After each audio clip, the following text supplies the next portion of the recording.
in football, please get onto the field of 50-yard line.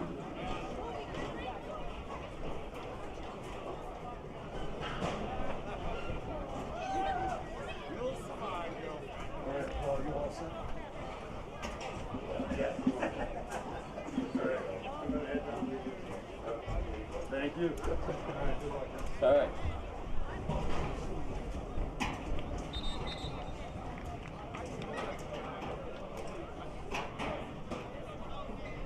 We would also ask you this time, all senior orchestra, band, cheerleading, and football players, please go to the end zone at this time.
Welcome to Senior Night at the Bangor Athletic Complex.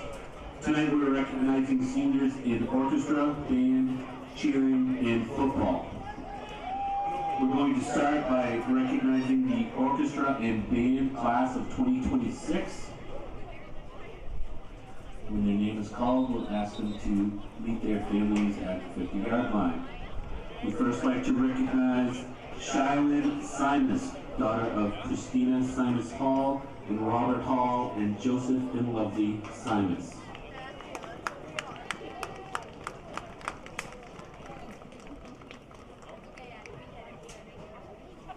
Next, we'd like to recognize Connor Deshane, son of Armand Deshane and Heather Deshane.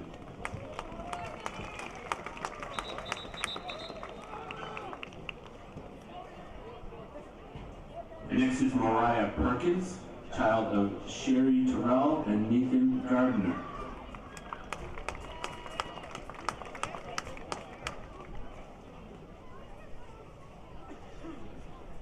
And next we'd like to recognize Roderick Terrio, son of Kelly Clark.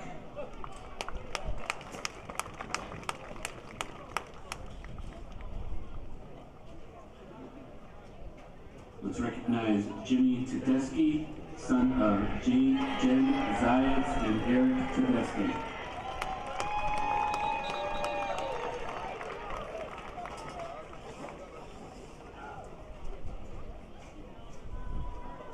We'd next like to recognize Ariana Button, daughter of Steve Button and Megan Dombrosio.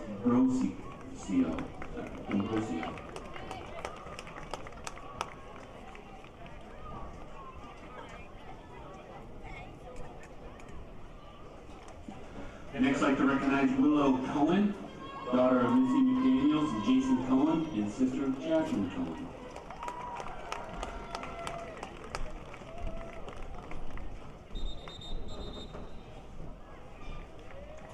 Please recognize Hunter Campbell, son of Joyce and Stephen Campbell.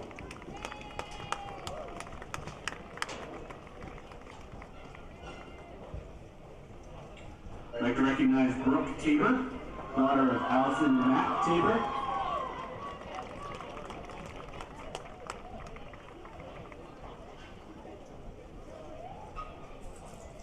And we'd like to recognize Cedar Wister, daughter of Breed and Safety Wister.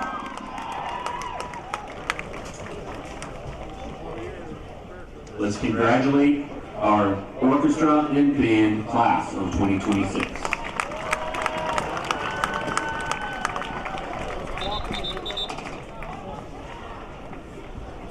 Next, we'd like to recognize the senior cheerleaders. First up is Jojo Cartonio, daughter of Barbara and Tony Cartonio.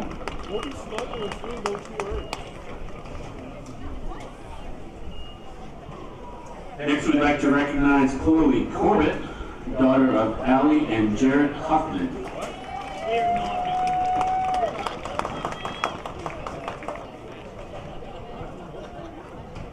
Next, we'd like to recognize Evie Hall, daughter of Stacy and Earl Hall.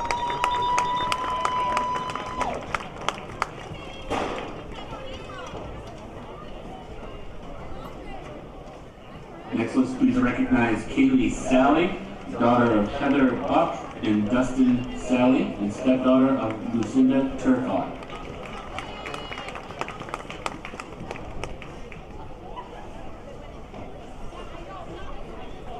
And let's recognize Abby Trundy, daughter of Natalie and James Trundy.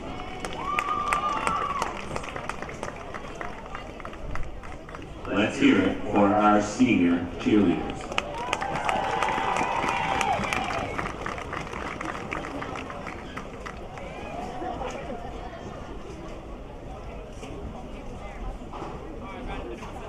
And now we'd like to honor our senior football players. Starting with number 42, Chris Levesque, with Father Ray and Mother Cindy.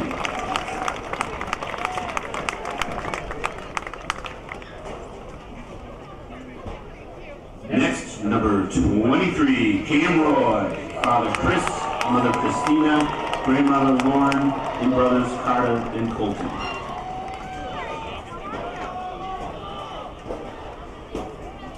Number 64, Miles Stafford, Father Matt and Mother Allie.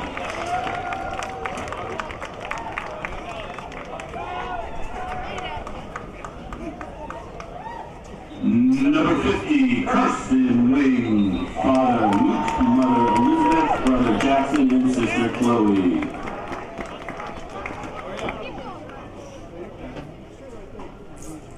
Number 28, Jeremy Turner, Father Joe, Mother Beth, and grandparents Terry and Mark.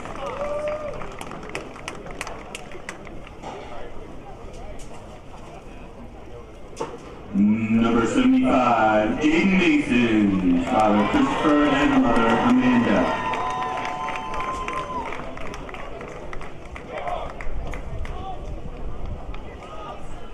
Number 10, James Terry, Mother Jessica, brothers Jordan and Jacob.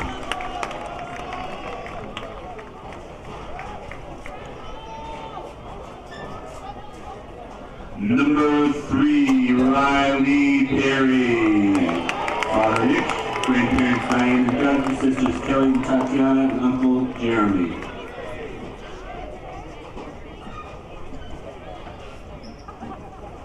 Number 8, Cam Pokinen, Father Kevin, Mother Heather, Grandmother Dee, Sister Chloe, and brothers Keegan and Cole.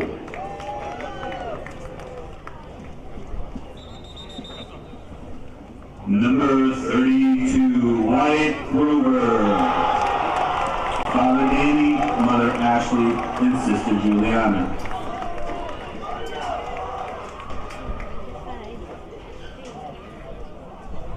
Number 56, Eli Young, Father Jason, Mother Michelle, brothers King, Dylan, Colby, and Bradley.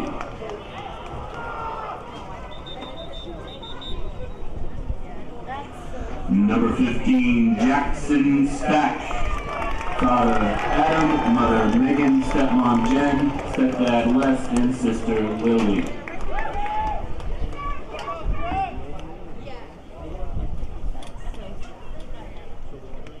And again, number 76, Jimmy Tedeschi, Father Eric, Mother Jen, Stepdad Chris, grandparents Kim and Elaine, sisters Jamie, Abby, Dakota, and Caitlin.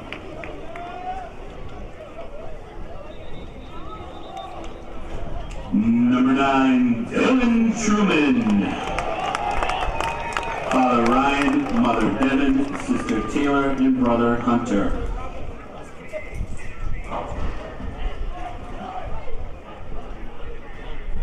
Number 25, Christian Esparza and mother Megan.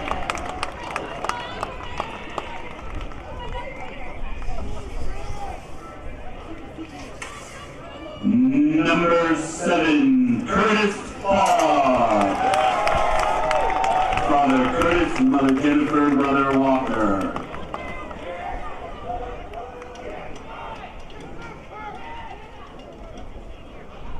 And number 2, Malachi Sparks. Mother Ashley, sister Jasmine, and girlfriend Nicole. Let's hear it for our senior football players.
Good evening, folks, and welcome into our Twin Town Homes game of the week between the Bangor Rams and the Oxford Hills Vikings.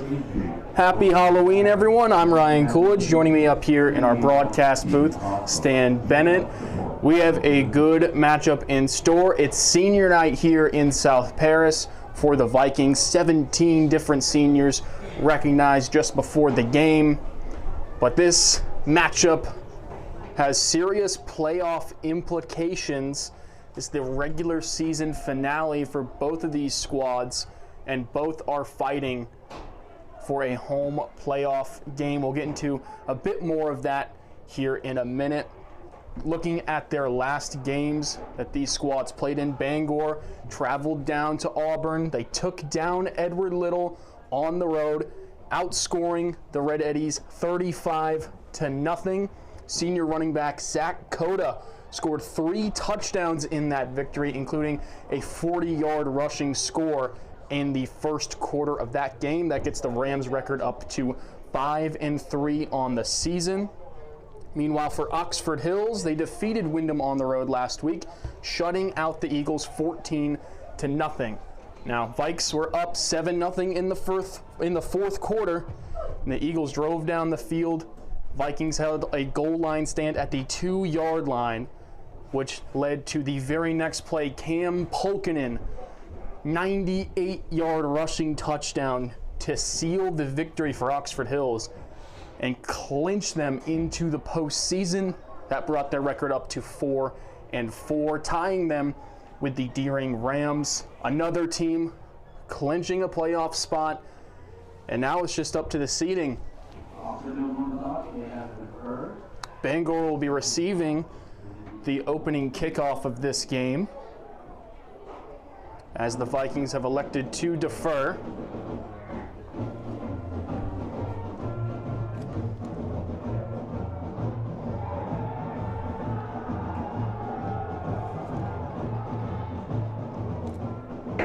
Portland currently sits in first place in Class A North. They play South Portland today. That game should already be taking place. It was scheduled to start at 6 o'clock.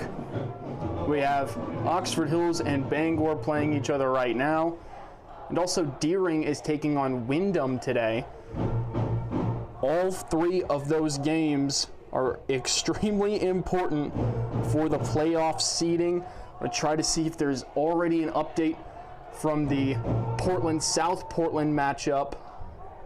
Looks like the closest one was about a half hour ago at 6:30. Portland leads South Portland in the second quarter 7-6. That game should be a close one all the way down to the final whistle. So I'll try to keep tabs on that game as well as the game between Deering and Windham. Well, we got eyes on this matchup right here.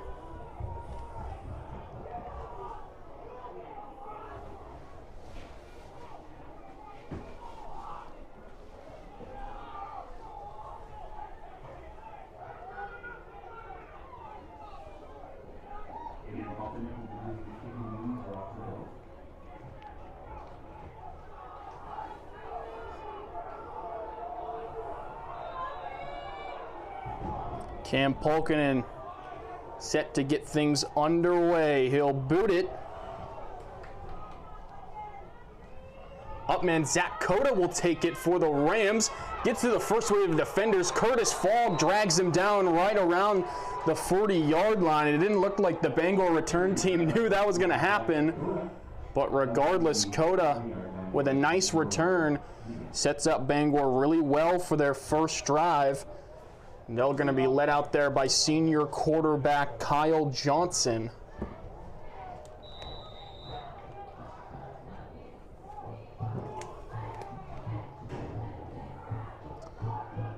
Johnson will take it over for the opening drive of our regular season finale. They start at the 41-yard line after the nice return. Empty. They're going to go empty look on the opening play. Running back comes in motion from the bunch look. First down, it's a handoff to Cota. He'll bounce forward. up to around the 45-yard line. It's trap. Ian's got to be ready to eat that.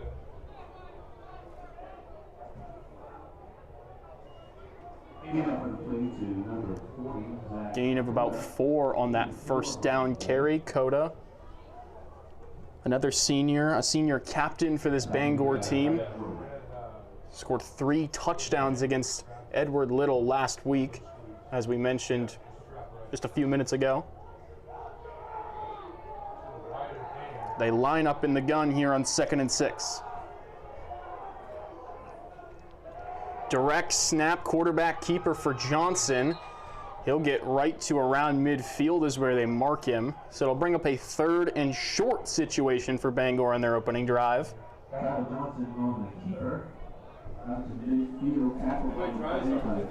up to midfield.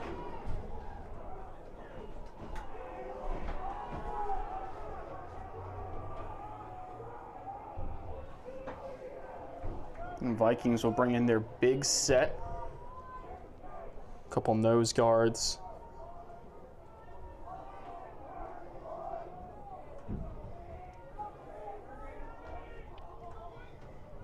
Brooks Merrill lined up right over the center for the Rams. 3rd and short. Johnson, another keeper. He's going to get the first down. Across midfield into Viking territory, and the first 3rd down conversion for the Rams keeps their opening drive alive. Got about 4 yards on that 3rd and 1 play.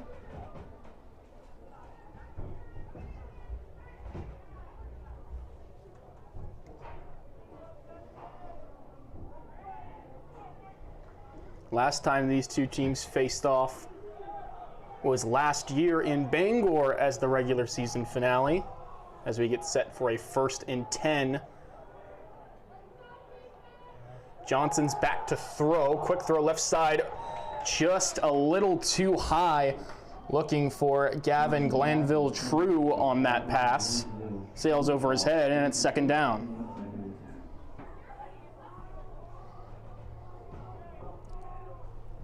Last season, that matchup in the regular season finale, a win and in pseudo playoff game for both of these squads. Bangor ended up winning 20-6, advancing to the postseason and knocking Oxford Hills out of the postseason, their first time missing the playoffs since 2015.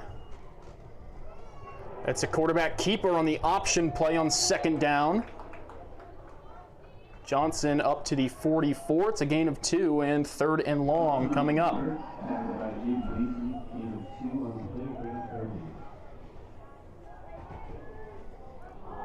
Last year, the regular season finale was to see who went to the postseason. This time around, both teams have already locked up postseason spots.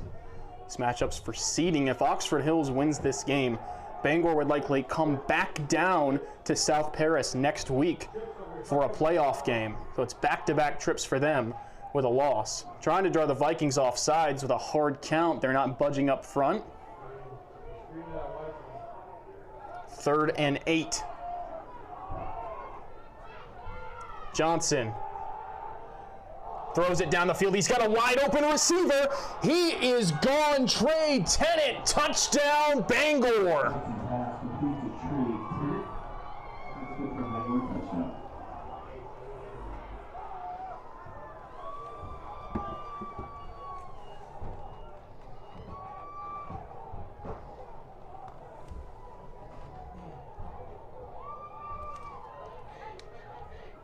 Just a quick little post route.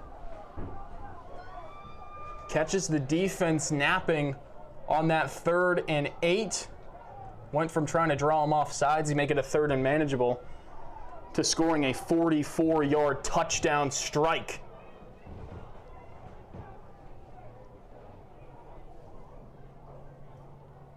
Extra point from Glanville-True sneaks through, and Bangor will have a 7-0 lead.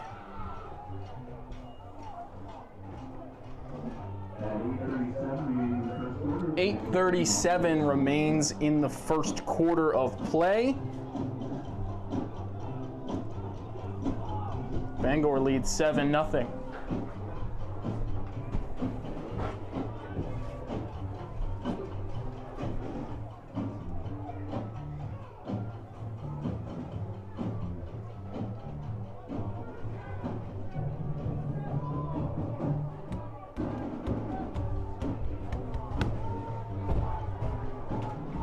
Rams on their opening drive ends in a touchdown. The Vikings looking to match that.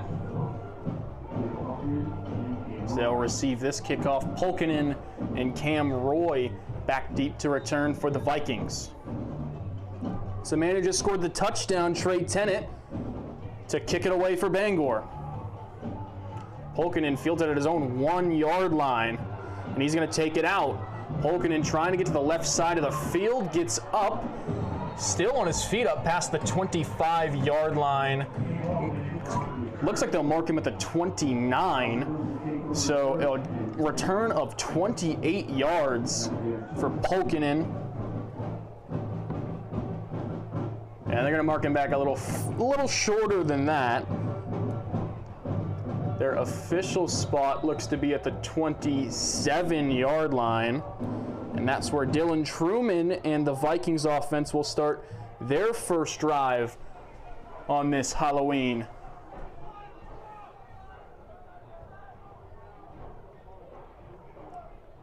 Roy in the backfield. Truman's back to throw. Quick throw out to his right. Gets it to Polkinen.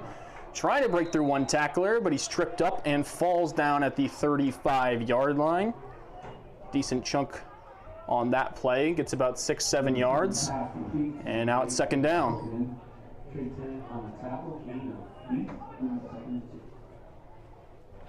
Mistake, he actually gained 8 yards on that first down play. So 2nd and 2 for Oxford Hills.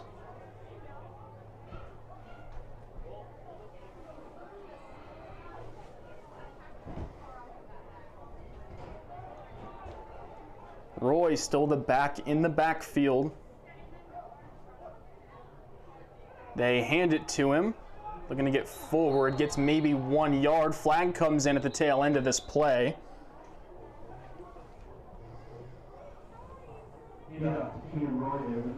So we'll see what this penalty is.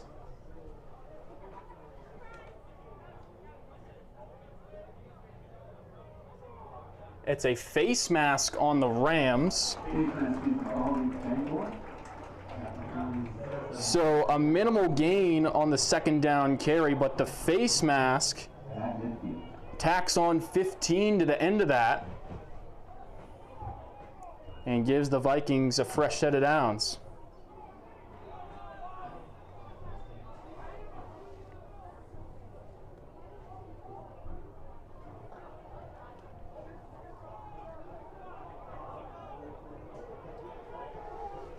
Lined up right at the midfield stripe. 1st and 10 for the Vikings.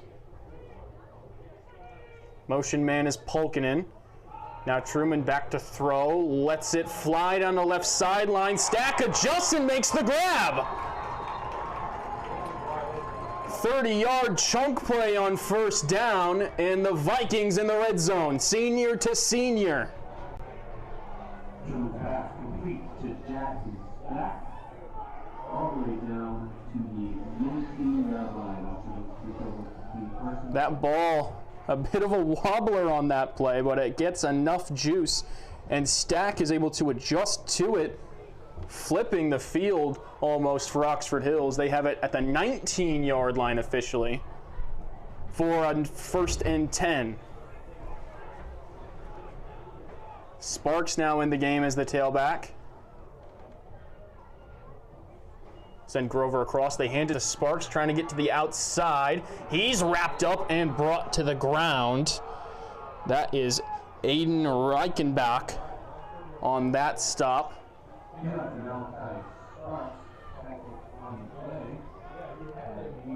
So move that ball all the way back to the 22-yard line. It is 2nd and about 13 for the Vikings. first negative play we've really seen for either side in this first quarter with about 6:30 left to play. Oxford Hills trying to match the opening drive touchdown from Bangor.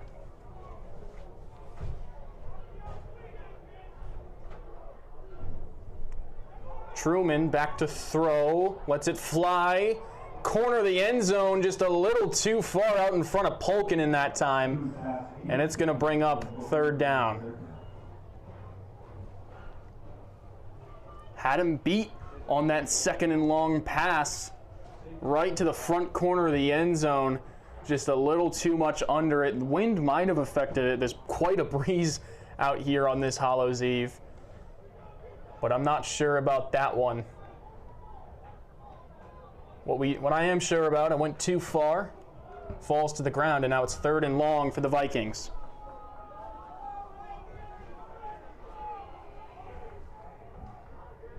Three receivers to his right. Truman, quick pass over on the right side. He's got Riley Perry trying to make men miss. He's wrapped up past the 20, around the 17 or 16 yard line, going to be well short of a first down. So it brings up a decision for the Vikings. This should be in Polkinen's field goal range should they decide to kick it. But they are in a decent territory where they could go for it here. The offense looks to be staying out on the field. They were 2 for 2 on fourth down tries last week against Windham, trying to carry that momentum into this game, and they're lined up to go for it. Fourth and about 7. Truman looks, fires over on the left side. Wild throw, misses Polkinen, and the Vikings turn it over on downs.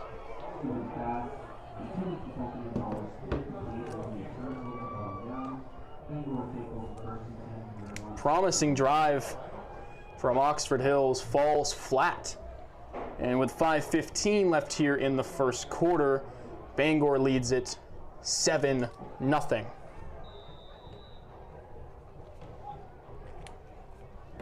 Johnson and the Rams offense will take over at their own 16-yard line.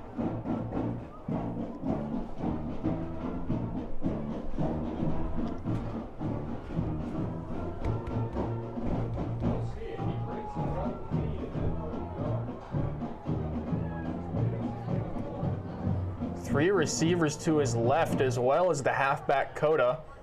It's a handoff to him to the weak side, but it's going to get about 5 yards on that first down carry.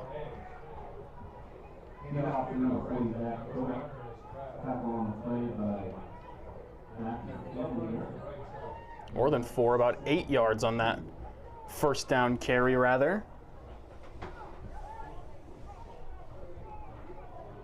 Bring up second and short for the Rams. Now, if Bangor beats Oxford Hills tonight and Portland loses against South Portland, it'll be close to see who gets the #1 overall seed as Zach Coda takes another handoff, moves to his right. It looks like he's going to get back to the line of scrimmage, and that's about all she wrote on that play. Bring up another third down for the Rams. As I was saying, if Portland loses to South Portland, Bangor wins here tonight, there's a shot that they get the #1 seed. I'm not sure about the Crabtree rankings, like I said last week when I was talking about playoff scenarios with Windham and Oxford Hills and Deering. But if Portland loses, Bangor wins, they will have the same exact record. It'll come down to those Crabtree points. Meanwhile, the Vikings would be on the road in the postseason with a loss. Here's third and short. Trickery.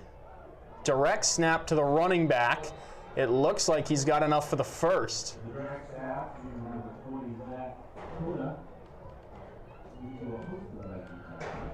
Seeing where they'll mark this up to the 26 and good enough to move the sticks. It's exactly what the Rams did on their touchdown from 44 out on their first drive. Had their quarterback look back over, look to make an audible, come back, take the snap, and fire that dart for a touchdown. This time, he looks over after trying to draw the Vikings off sides. They snap it right to the running back, and they get enough to keep this drive moving forward. Now under 3 minutes remaining in this first quarter, Bangor still with a 7-0 lead. Johnson, quick pass over on the left side, bobbled and incomplete, in and out of the hands of Trey Tennant on that first down pass.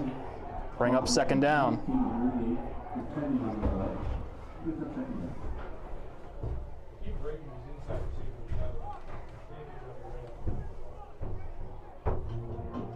Already in the early stages of this game, Bangor 3 for 3 on third down conversions, including a touchdown pass on third down on their opening drive.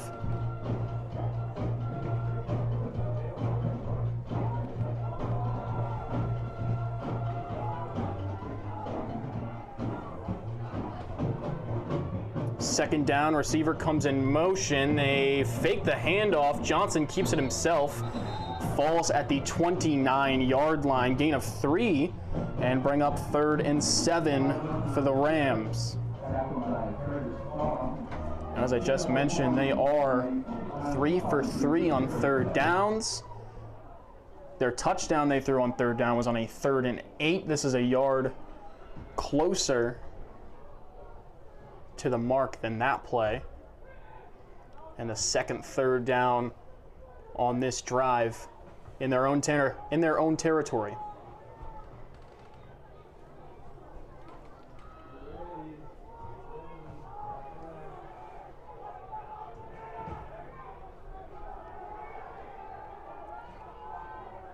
Johnson gonna keep it. No, he hands it off Dakota. Vikings ready for that play.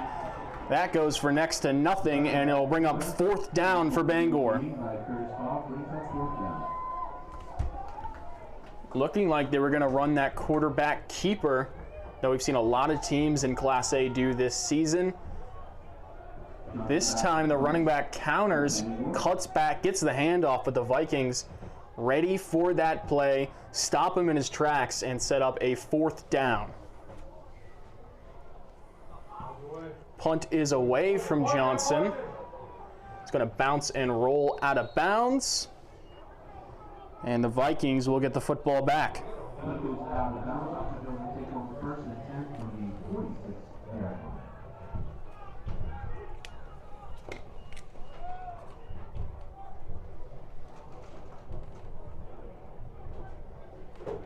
They'll say it went out of bounds around the 46-yard line, which is where the Vikings will take back over for their second offensive drive this evening. Minute 15 left in the first quarter. They trail by 7.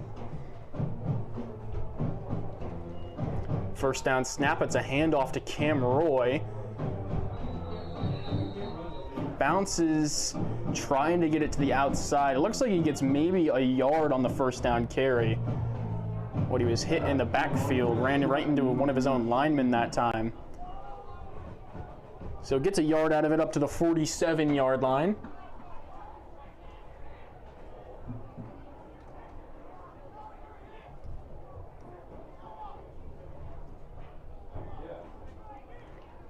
Second and 9 for Oxford Hills.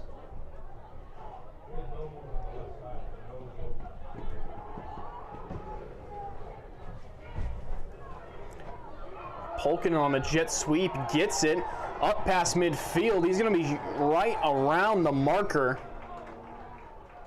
It's going to be close if they rule this a first down or 3rd and inches. He gets it past midfield up to the 44-yard line, and they're signaling first down.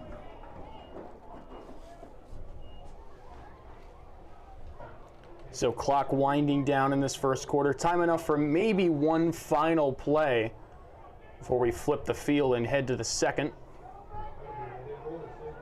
The Vikings will have it 1st and 10.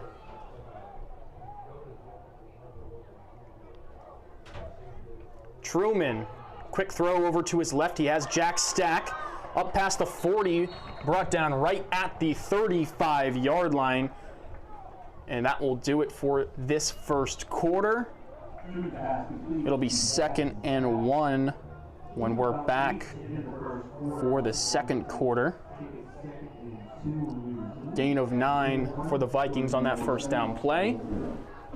While we have a second in between quarters here, just want to give a quick shout out to our supporting sponsors, Ripley and Fletcher Ford, Big Apple Food Stores, and CN Brown Energy.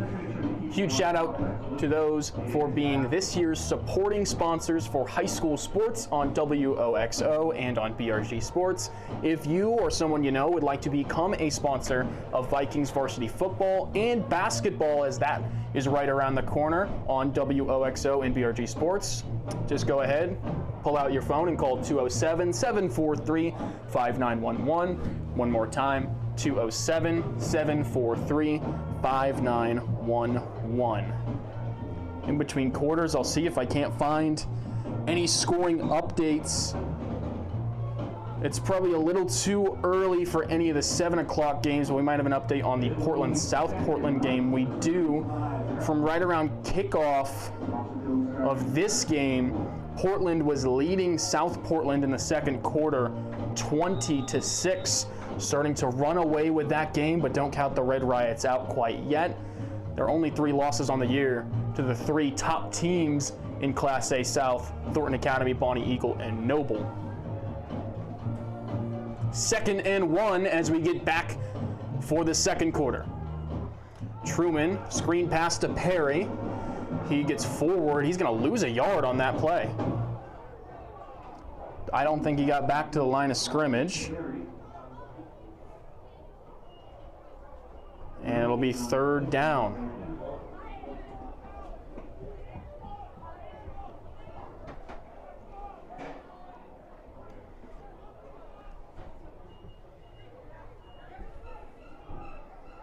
Third and 2 for Oxford Hills. They've had 1 third down in this game so far.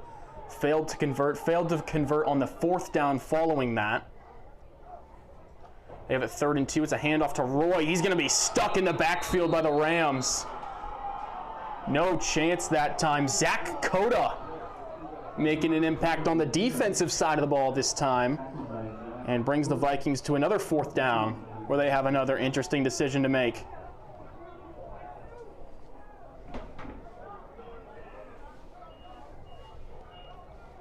This will be a 4th and 4 for Oxford Hills. I would say 99% confident that they're going to go for it here, well out of field goal range. Kind of an awkward position for a punt.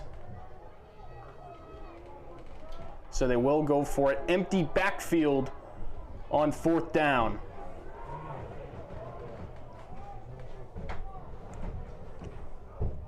Truman motions Roy. Flag flies in. This may be a false start.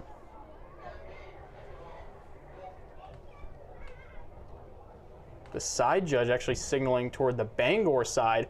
Offsides on the Rams is the call, and that should give the Vikings a 1st down.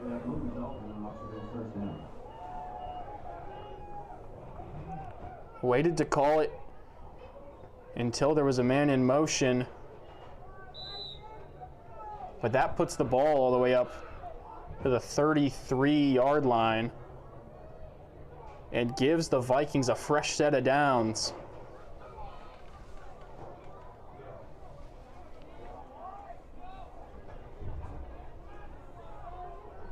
Vikings catch a break on that 4th down. Now they have it 1st and 10 in Bangor territory. They'll flip the formation here. Polkinen on the close side of your screen. Now motioning back across. It's a counter play. Roy with plenty of room to run that time. Cam Roy on senior night punches it in. Touchdown, Oxford Hills.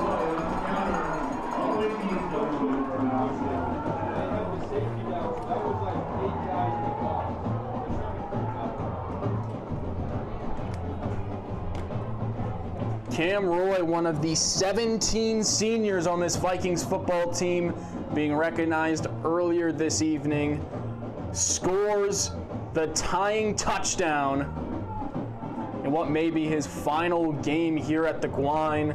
Ties this game up with the Pulkinen PAT up and just sneaking through. Ties this game up 7 apiece. Talk about right play call, right timing. Just get the fresh set of downs. Defense frustrated. You call the counter play, which we've seen a lot, and it worked extremely well. Not a soul on that side of the field except the man being blocked downfield by the wideout. Roy takes it all the way back, and we've got ourselves a ball game.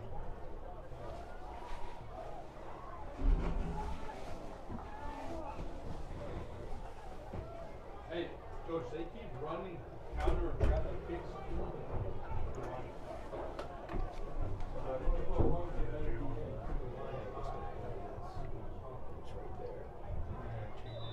Pulkinen set to kick this one away. Line drive kick fielded at the 10-yard line. Ram returner is cut low. Flag flies in, and was Jordan Petway on the return for the Rams. We'll see what this flag is at the tail end of this play. I'm guessing, based on when it was thrown, it's likely on Oxford Hills.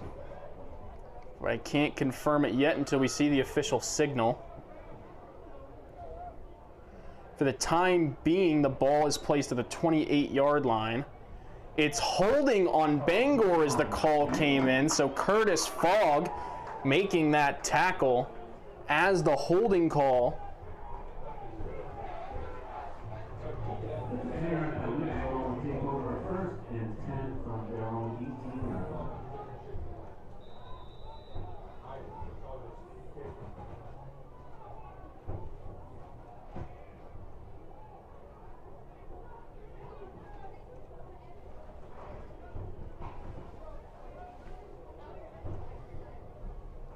So Bangor will have it at the 18-yard line to begin this drive. After the holding penalty on the kickoff. It's a handoff to Coda. He's going to go right up the middle. Still on his feet and finally brought down right up close to the first down marker. Big, powerful runner the senior Coda is. Gets 9, going right up the gut. Makes this a 2nd and 1 for the Rams. Go, Jay, go! Go! Fully quick snap you! Jesus. 2nd and 1. Johnson keeps it himself, trying to go outside, cuts it back in. He has plenty of room to run. Stack trying to get him, tackles him right at midfield. But Kyle Johnson gashes him right there on the 2nd down carry. 23 yards on the 2nd down carry.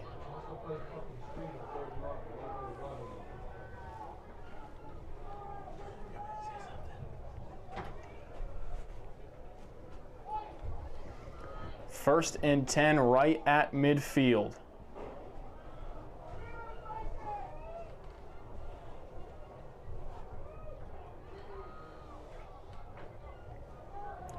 A little over 8:15 left in the first half.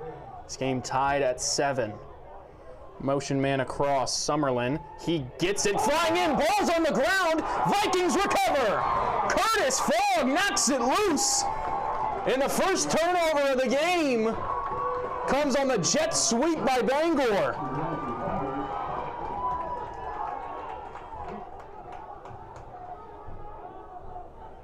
Wow, what a terrific play by the Vikings defense. Fogg bursts through the line of scrimmage. Absolutely blows up that play. And Vikings have an excellent field position to start this drive out.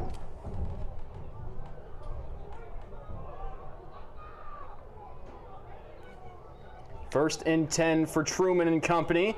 He's back to throw, launches it down the left sideline, fighting for it. Flag comes flying in as the ball is incomplete. Should be a pass interference call from the looks of it on the Rams. It'll give the Vikings 15 yards.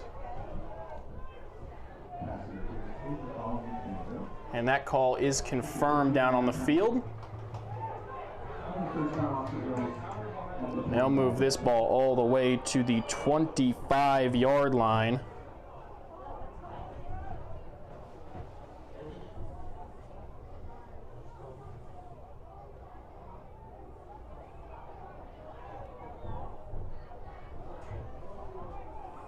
So a big field flipping penalty against Bangor sets the Vikings up in excellent field position now with a new set of downs.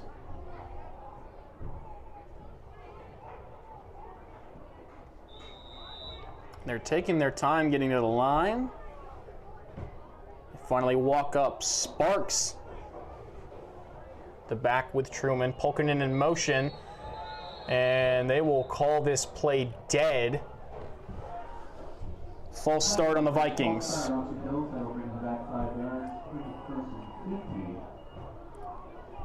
Looked like they were going to run that counter play again, this time with Malachi Sparks. But a late false start is called on the Vikings, and I'll move it back 1st and 15 for Oxford Hills.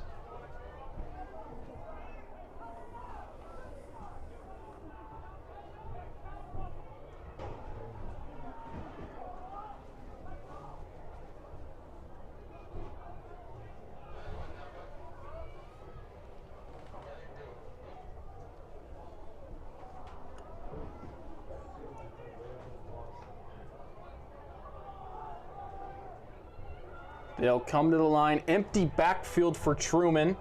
He's got 3 receivers to his right. 1st and 15. Truman fires down the field. Cam Roy popped out of his hands, incomplete. That was a great throw from Truman that time. Just a little too high for Roy. Can't haul that pass in. And now Oxford Hills well behind the sticks for a 2nd and 15.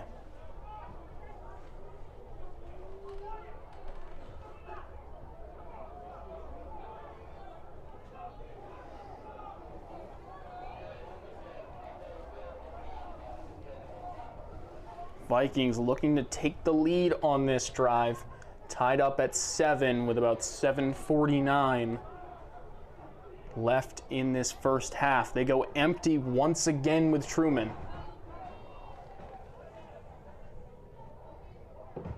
Snap. He's looking to his left, fires left high over the head of Stack.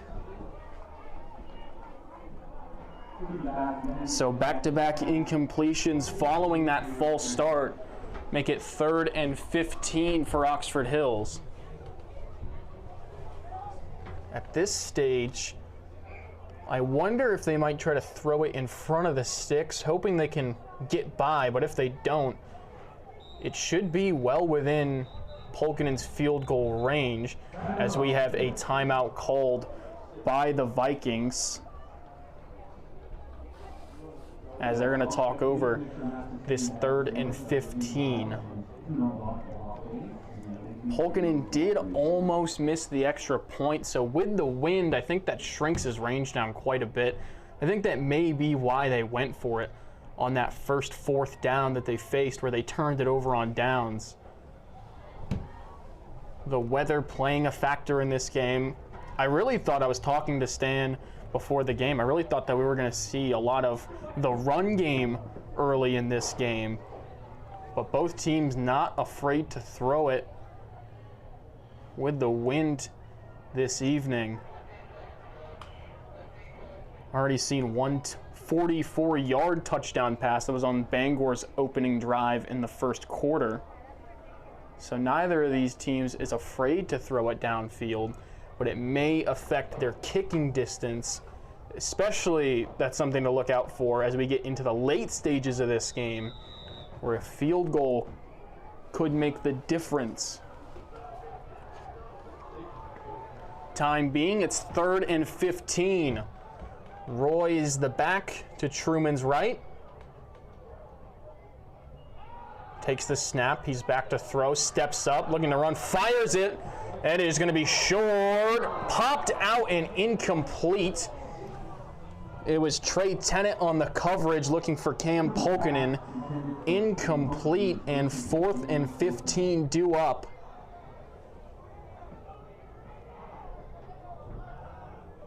It's another tough choice on 4th down. You're at the 30-yard line, so it's going to take a heck of an accurate punt to pin him back deep. But at the same time, you're at the 30-yard line, so why not go for it? If you turn it over on downs with an incomplete pass, Bangor has it at the 30-yard line as opposed to the 40 or the 50. And if you get it short, they're pinned back even further. So the 3rd time they'll line up for a potential 4th down conversion. Missed on the 1st, and a penalty got him across on the 2nd. Truman's back to throw here on the 3rd across the middle. He's got a receiver downfield. Jack Stack tackled. Touchdown!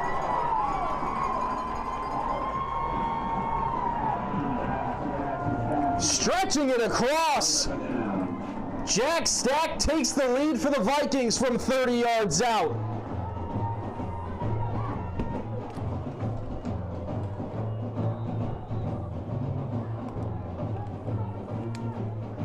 That's almost the same exact play call that Bangor used in the 1st quarter to score their opening drive touchdown on that post route to their receiver. Vikings dial it up right there on 4th and 15.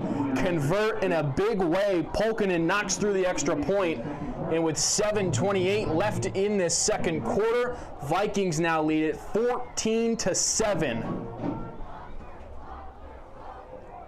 This is a game where not a lot of people thought Oxford Hills had a chance. On the Varsity Maine predictions that they do every week on the Sun Journal and the Press Herald, it was 12-1 of the experts in favor of Bangor. Now in the first half, Vikings with a 14-7 lead, scoring touchdowns on back-to-back drives.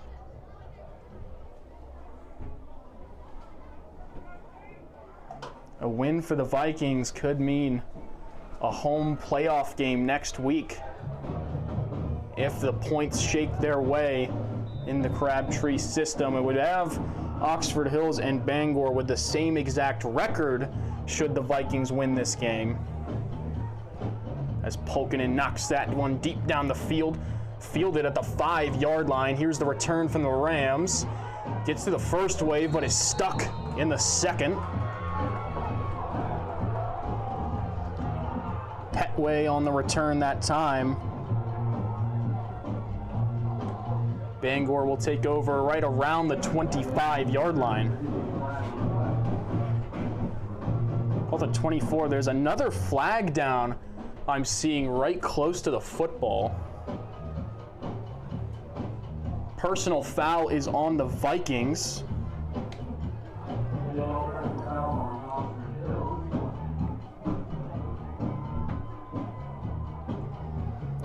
So this will move the ball up the field, and the Rams will officially start at the 39-yard line.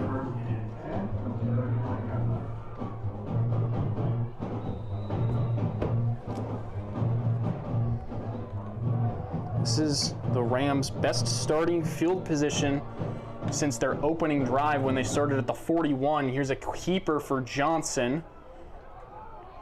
Gets up past the 45-yard line. I think they'll mark him up at the 46, so a gain of 7 that time.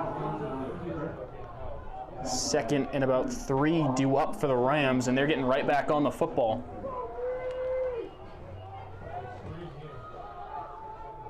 Trying to run a little bit of tempo against the Vikings. 2nd and 3. It's a handoff to Coda up the middle. Breaks out of one would-be tackler, and he gets across midfield to the 49. That's good enough to move the chains for Bangor.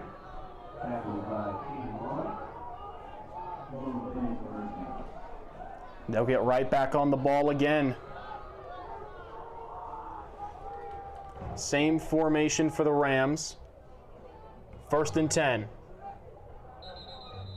Trying to draw him off. Penalty is down, and a false start is going to be called on Bangor.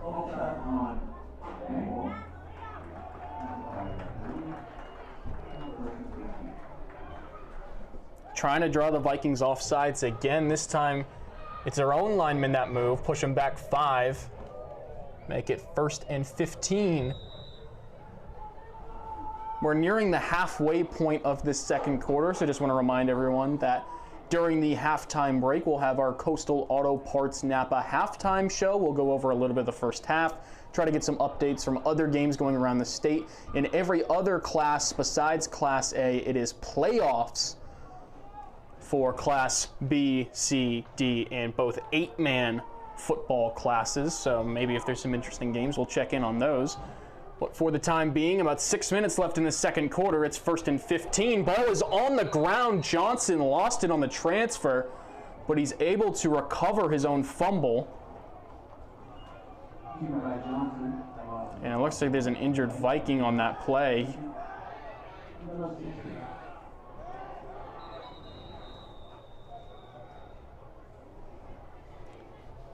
Officials will take a timeout, and they'll help him get off the field. He's coming off under his own power, grabbing his arm. So the athletic trainer will take a look at him. That's number 75, Jaden Mason, for those not watching on video and listening on radio. It's another senior on this Viking football team, Jaden Mason, coming out of the game. So we're going to hope he'll get looked at and everything will be okay with him, and he'll be able to continue on senior night. But for the time being, it is 2nd and 16 for Bangor. Johnson rolls out to his right, looking downfield, fires downfield, and fires way downfield over the head of his intended target, Tennant, and it's 3rd and long.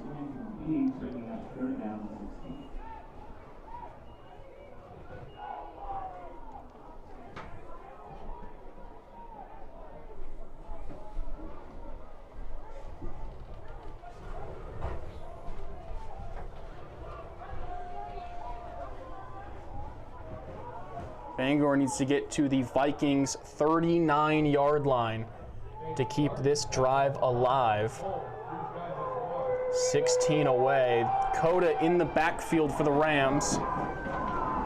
Trips look out on the near side of the field. Johnson looking, rolls to his right, steps up, fires it down the field. Double coverage over the head of his intended target, Petway, and it's 4th down.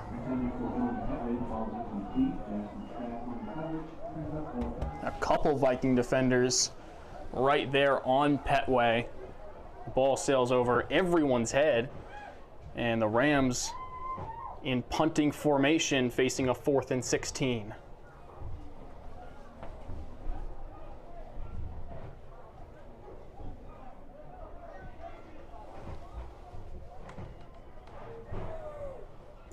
Johnson punts it away. It's going to go Carter Davis, fields it right on the sideline, but is out of bounds immediately. So the Vikings will take it over a little past the 20-yard line. Call it the 26, I think they're marking him.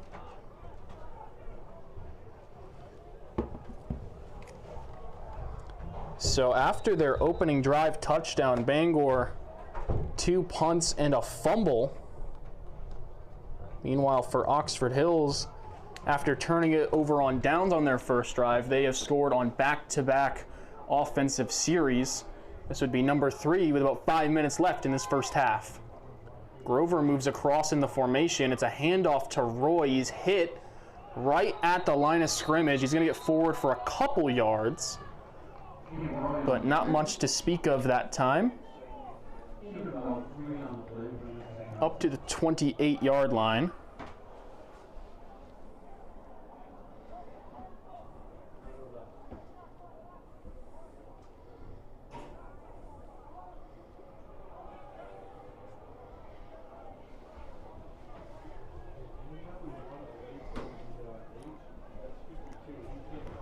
2nd and about 7 for the Vikings.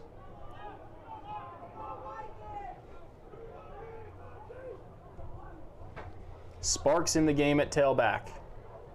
Truman, quick pass over on the right side, jumping up is Perry.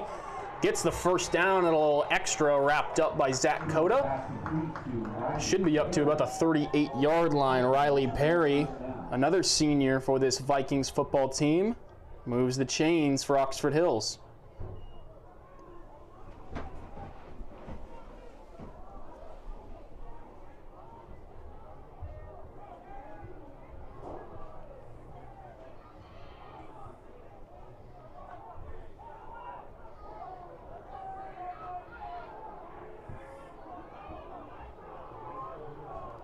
Lined up, fresh set of downs for the Vikings. Motion man is Carter Davis. It's a pop pass to him, trying to cut it upfield. He's blown up, ball's on the ground. Bangor recovers.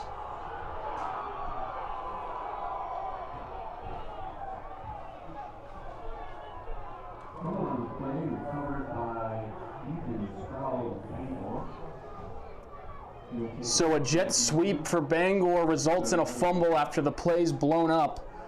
And this time, Oxford Hills has their jet sweep blown up and fumbled. Rams recover, and they take over at the Oxford Hills 38.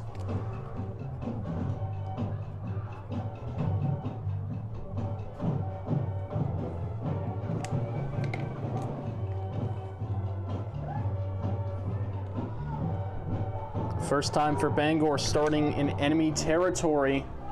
The only other time that's happened in this game was following the fumble by Bangor, where Oxford Hills started at the 40 of Bangor.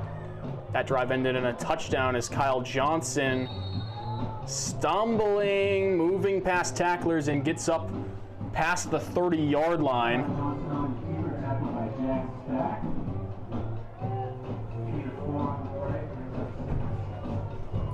So up to the 29-yard line. About 6 to go.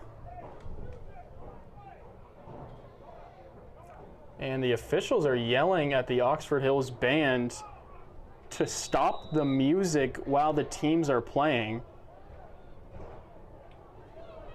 which has never been a rule.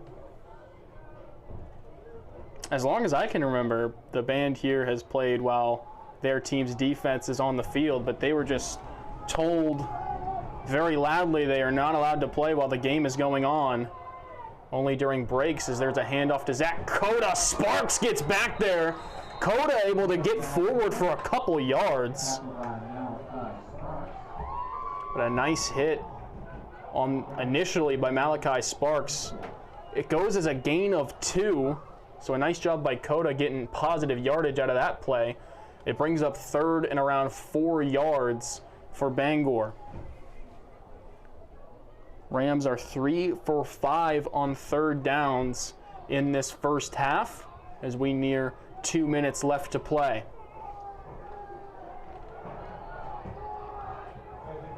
Three receivers to Johnson's right. Cota to his left in the backfield. 3rd down, Johnson keeps it. Johnson hitting the backfield. Curtis Fall gets through, stops him for a loss, and it's a 4th down for the Rams.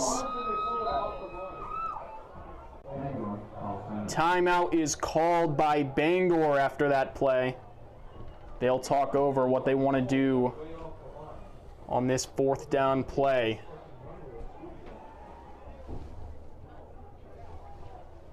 It's another interesting situation. I'm not sure how good Bangor's field goal kicker is. The wind's going to affect the distance regardless, so probably, especially for Maine high school football, probably out of field goal range at this point. There's less than 2 minutes left in this first half, so I think you gotta go for it. You can't really punt it at the 28-yard line. You're facing a 4th and about 5 or 6 yards. If you get it, you keep this drive going and you potentially tie it up right before halftime. If you can't get it, you give the ball back to Oxford Hills with about a minute and a half remaining. Ready for hurry up.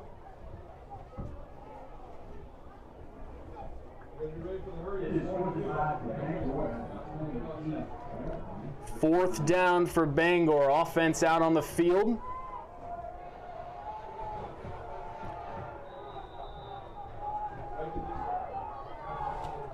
Jamison Bradford in the game at running back. Johnson keeps it himself out to the left by his sideline. Tackled. The marker had to drop it over on the far side. I think he's short. They are short. Pushed out of bounds or tackled right at the 25-yard line. Not good enough to move the sticks. And Bangor turns it over on downs.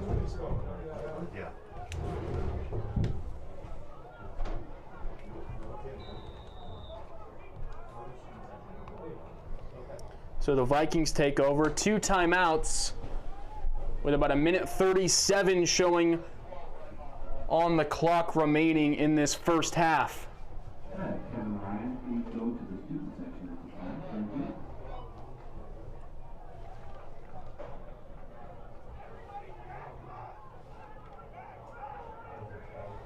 First and 10 for the Vikings.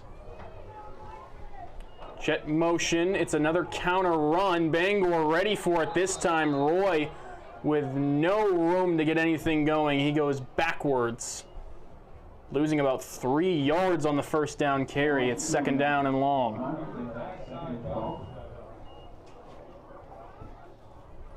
It's one of the few times Roy's been stopped in this game. He had one run that went for only a yard. First time going backwards. 6 carries, 32 yards, including his touchdown to tie the game up.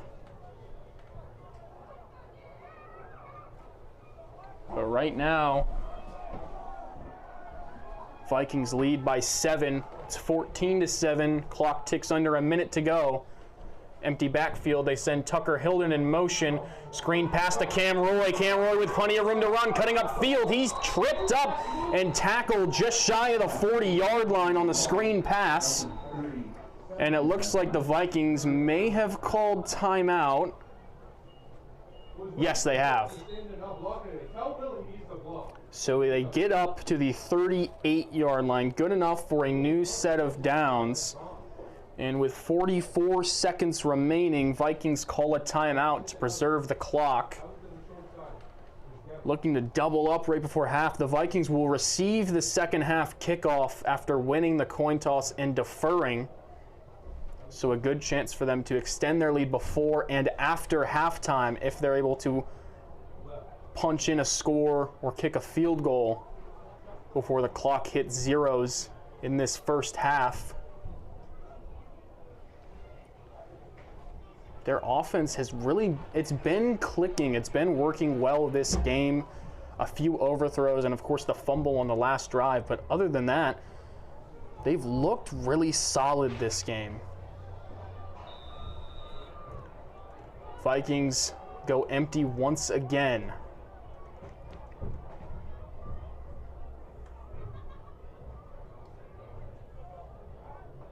Motion man is Cam Roy. Truman, pump fake, steps up in the pocket. He's going down. Sacked on that play. Back to the 34-yard line. Clock is stopped at 35 seconds. Officials are discussing something. I don't see any penalty markers down. But no, they're going to wipe out that last play. There is a flag all the way down on the far side of the field. I couldn't see it down there. But I believe that wipes out that previous play with the full start being called. Ball is placed at the 33. They will not reset the clock. So the clock is running. It's now under 30 seconds. And time enough for one, maybe two more plays for the Vikings. This is the second straight week where there's some confusion going down into halftime. 10 seconds remain. Looks like the Vikings will try to make this the last play. 5 seconds. They snap it. Truman looking deep. Trying to step up. Time expires. Truman just throws it out of bounds. Smart play that time. A nice one-handed catch on the sideline, but a flag comes down as the clock has hit zeros in this game.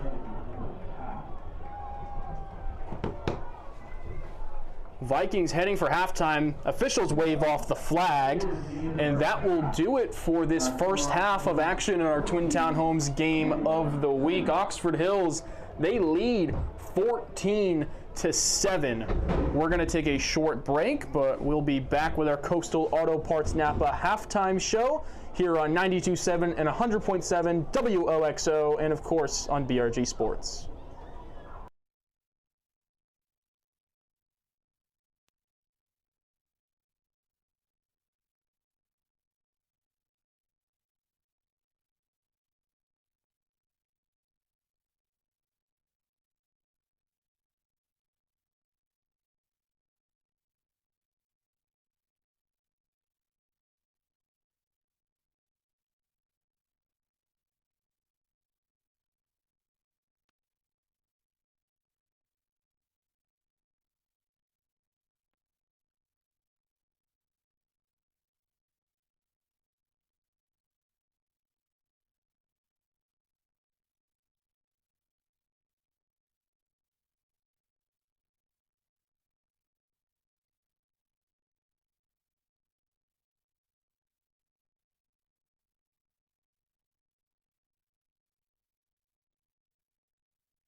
Welcome back into our Coastal Auto Parts Napa halftime show of our Twin Town Homes game of the week.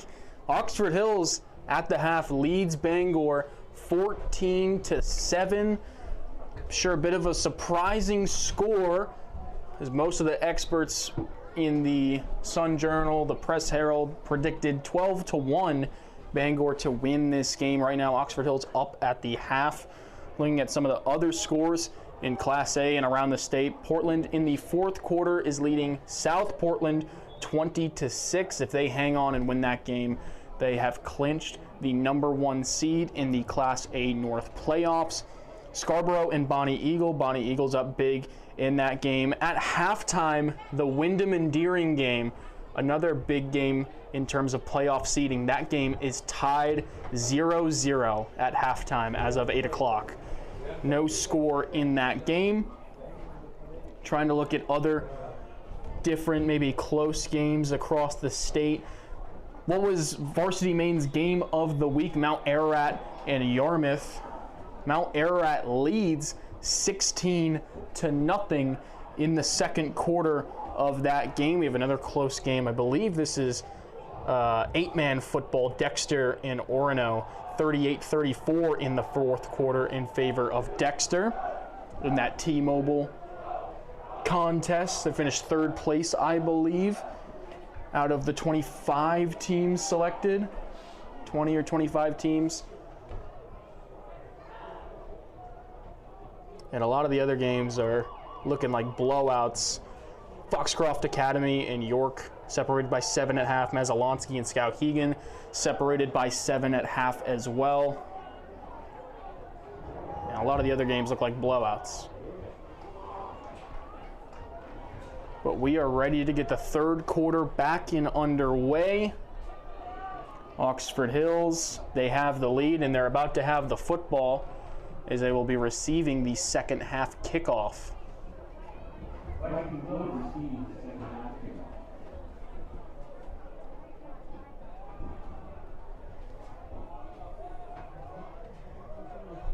And that Wyndham and Deering game, definitely did not expect that game to be scoreless at halftime.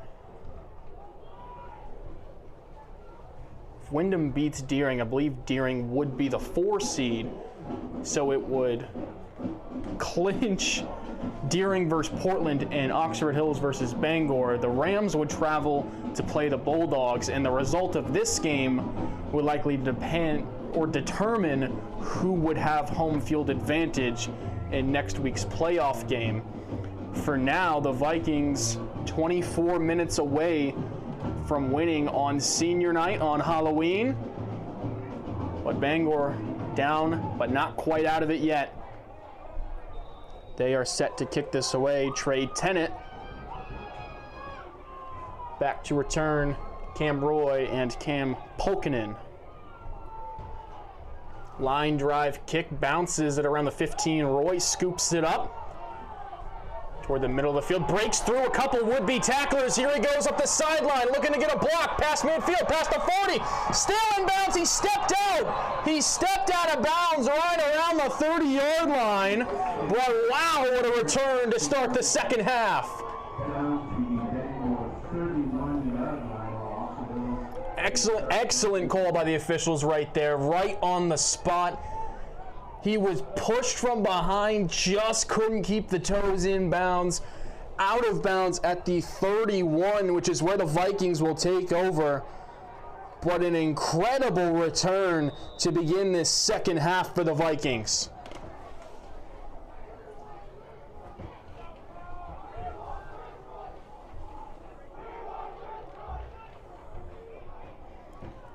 First and 10 from the Bangor 31. Motion man is Polkinen. Fake it to him. Handoff Sparks. He's going down to the backfield. A couple defenders there, but it looks like Aiden Rickenbach and Will Houghton both in on that tackle. It goes as a loss of 1 for Malachi Sparks back to the 32-yard line.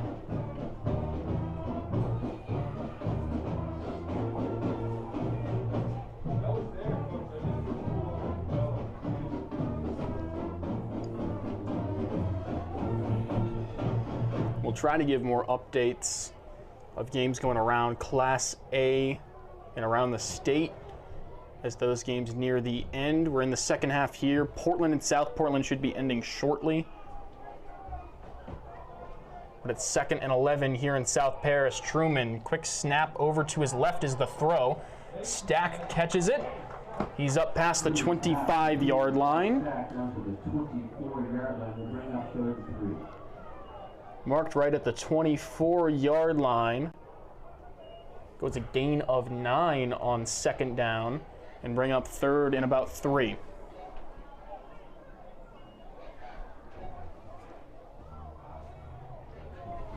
Early 3rd down in this second half for the Vikings, looking to extend their lead to multiple scores. Sparks in the backfield. Here's 3rd down. It's a handoff, trying to get to the outside. He does, trying to get up the sideline. He's dragged down out of bounds. A nice tackle that time from Jamison Bradford as Sparks moves the chains for the Vikings. There's a flag on the play. There's a flag on the play that time. That'll wipe out that Malachi Sparks run. I'm trying to see where it's down on the field. It might have already been picked up. Holding on the Vikings is the official call, so yeah, wipe out that big run from Sparks.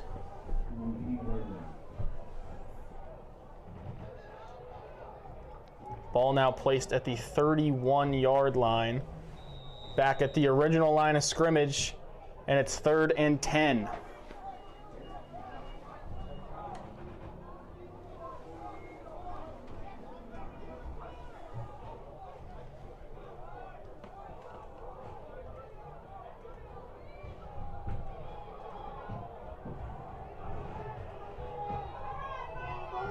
Sparks still in the game at halfback. Here's 3rd down. Truman back to throw over on the left side, making the grab and getting the 1st down. It's Jackson Stack once again up past the 15-yard line. Gets it up to the 14-yard line. They move the chains after all after the holding penalty, and they have it in the red zone at the 14.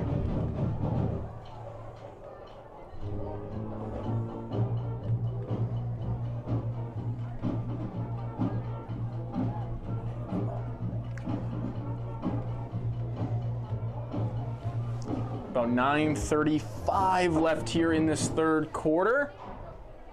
Oxford Hills leads 14-7 in the red zone, looking to extend that lead.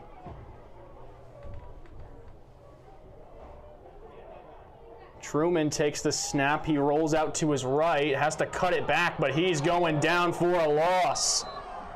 Sacked that time by the junior defensive end, Will Houghton.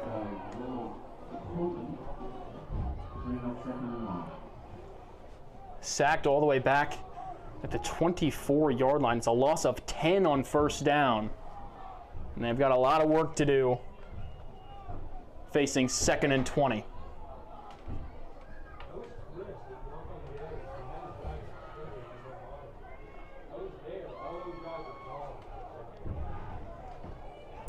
Empty backfield for Truman. 3 receivers to his right. Motion man is Roy. He gets the pop pass. Cam Roy looking to get to the outside. It's Houghton again, forcing him out.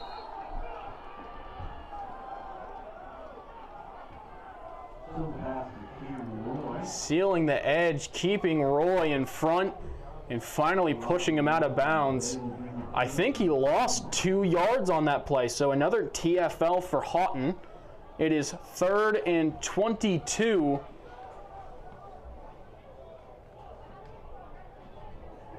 And in this situation, you really just got to play to make this 4th down play a lot shorter. They've converted a 4th and 15 for a touchdown to Jackson Stack earlier in the 1st half. But 3rd and 22 is quite the distance. You might just want to get this play a nice chunk of yardage and set yourself up for success on 4th down.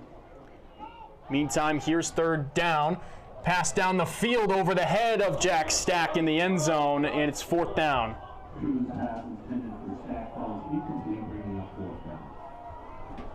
Going for it all on that 3rd down play. Looked like he might have had him if that ball was a few inches lower. Sails over the head of his target, and now it's 4th and long. And another tricky down and distance where you're going to have to go for it. They need to get to the 4-yard line to keep this drive alive.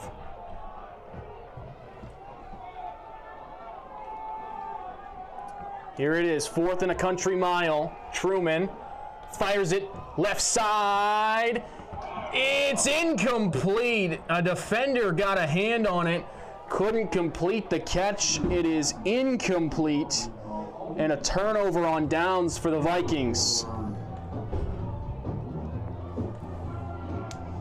So for a drive that started all the way at the Bangor 31, Oxford Hills comes out with 0 points. They turn it over on downs, and the Rams will take over at their own 26 to begin the second half on offense for them.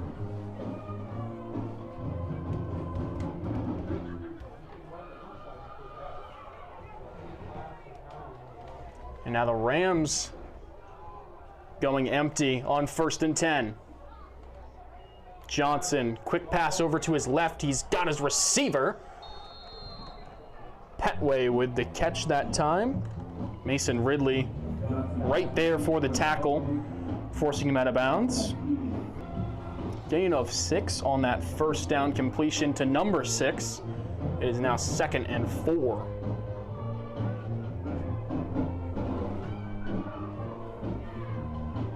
Bangor has yet to score since their opening drive, where they struck from 44 yards out on a touchdown pass to Trey Tennant on 3rd down.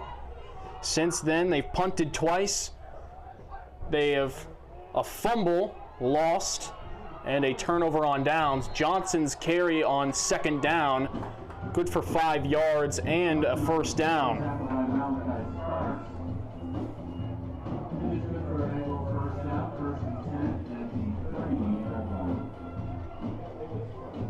Kyle Johnson, he's had a nice game.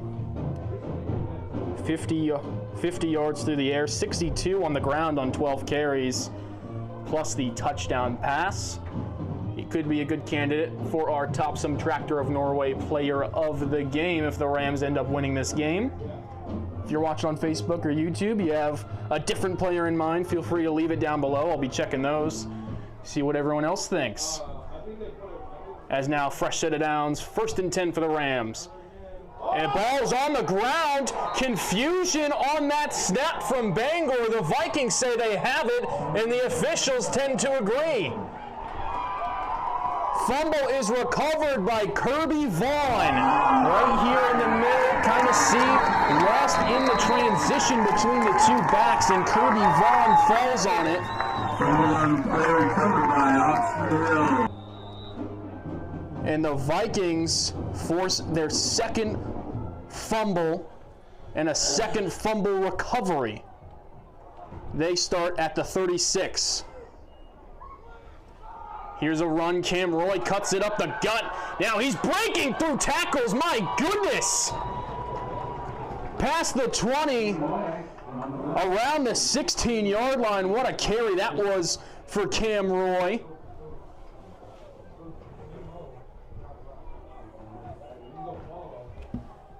Usually, these Oxford Hills backs try to bounce that outside.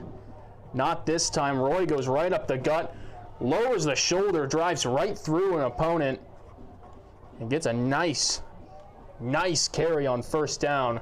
Makes it 1st and 10 from the red zone.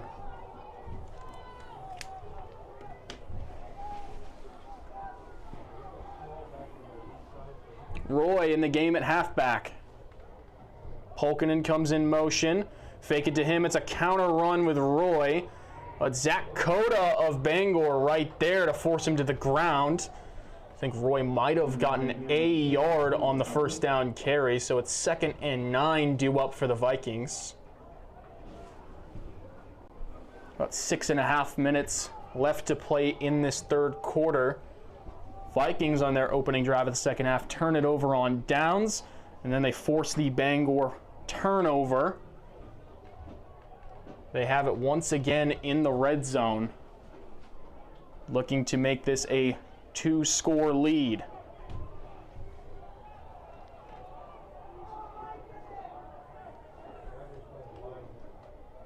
Polkinen comes in motion, fake it to him. They fake the handoff. Cam Polkinen has it. Cam Polkinen scores! Pulling out all the stops here on senior night. It's a touchdown for the Vikings. Let's watch it right here as Cam Polkinen falls into the end zone. It was a fake. They've run that kind of play so much this game. Bangor ready for it, but what they weren't ready for was Dylan Truman pulling the rug out from under him, tossing it on the swing pass to Polkinen, finding his way for a touchdown, knocking through the extra point. And now Oxford Hills with a 21-7 lead here in the third quarter. Second passing touchdown for Dylan Truman, another Oxford Hills senior, one of 17 seniors being celebrated this evening. They're fighting for a potential home playoff game against these Bangor Rams next week. If they keep this up, they might just have it. They lead by 14 in the third quarter.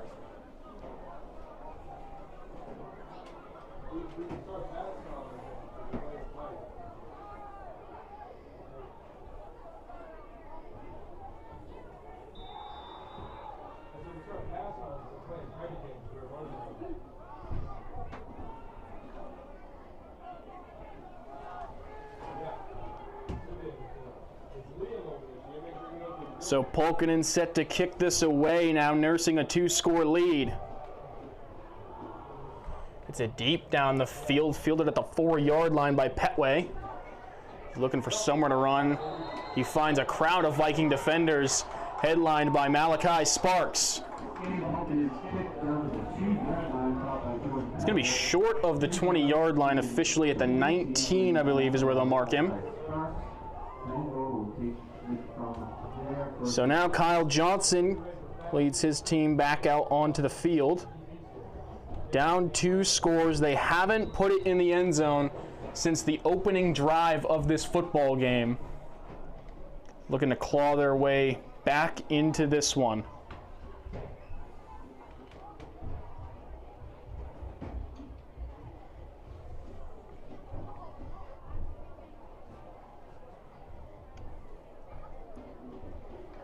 They'll come to the line, 1st and 10. Coda, the back to Johnson's right.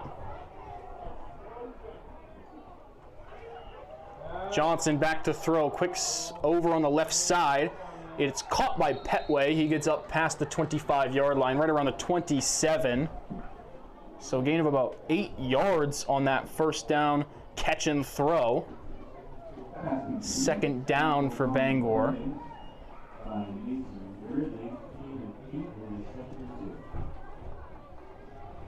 Mason Ridley, the defender on the tackle that time.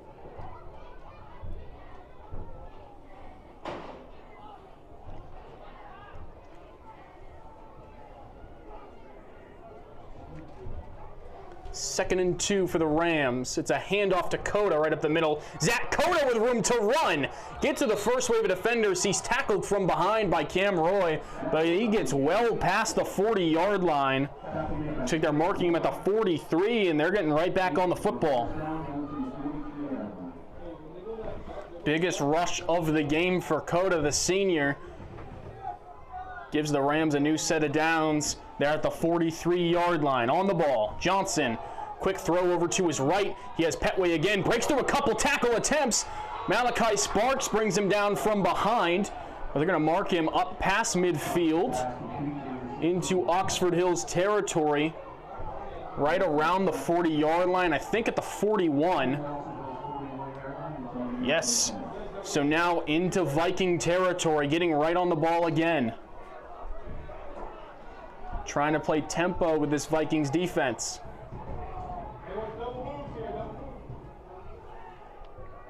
Johnson, quick throw left side. He has a receiver. He's stuck right in the ground by Ridley.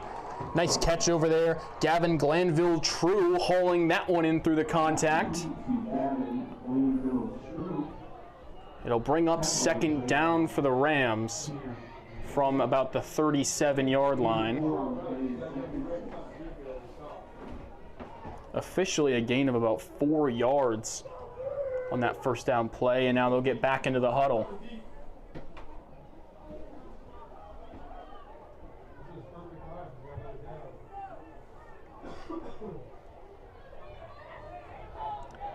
Second and 6 for Bangor. They go 3 receivers toward the near side of the field. Send their running back Code out in motion. Fake the screen pass, popped up, almost intercepted by Riley Perry. It's in and out of his hands after it was in and out of the hands of Hayden Summerlin. Ball falls to the ground incomplete and brings up third down.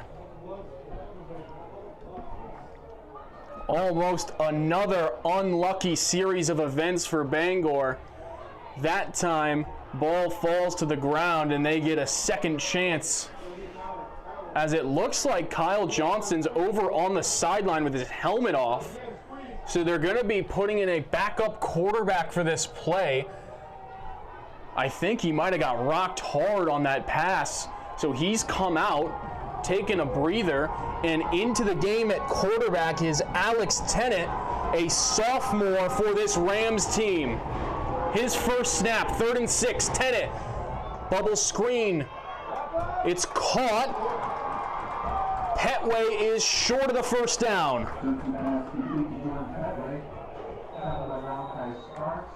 Petway is helped up after that play as he gets back to the line of scrimmage, but nothing else. And it is 4th down. So they are without Kyle Johnson for the time being. They face a 4th and 6. Johnson still on the sideline without a helmet on. And they are sending Alex Tennant back out for this 4th and 6.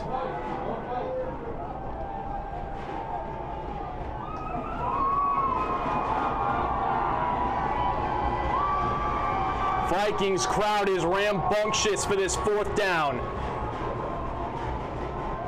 Coda playing up back. They have Jamison Bradford in the backfield. They fake it to him. Back to throw. Tennant down the field. Incomplete. Is there a flag? No, there is not. They wanted one, the Rams did. They don't get one. It's a turnover on downs for Bangor, and the Vikings take over at the 37.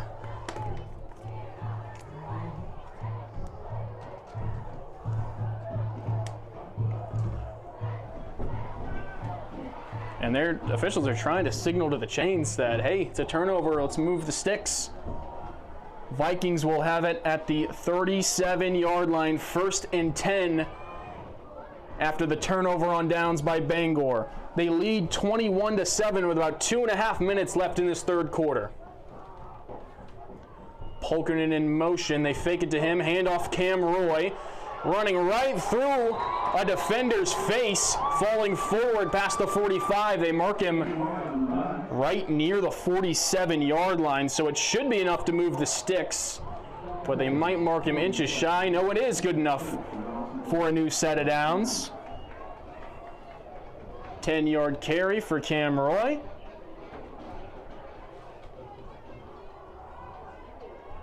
Now Sparks in the game at halfback. Another 1st and 10 for the Vikings. Polkinen in motion again.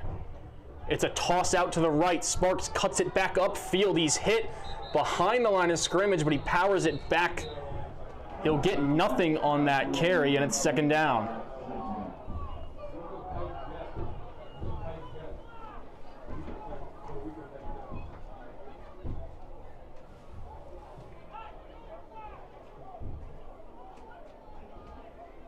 About a minute and a half remaining in this third quarter.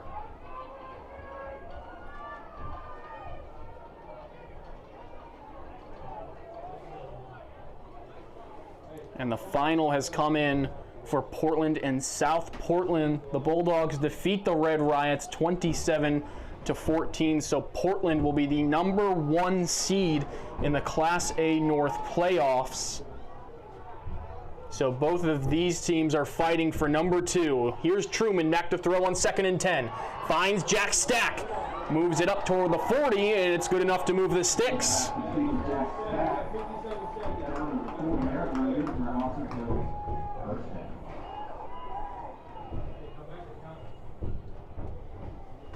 First and 10 in Bangor territory. Clock's winding under a minute.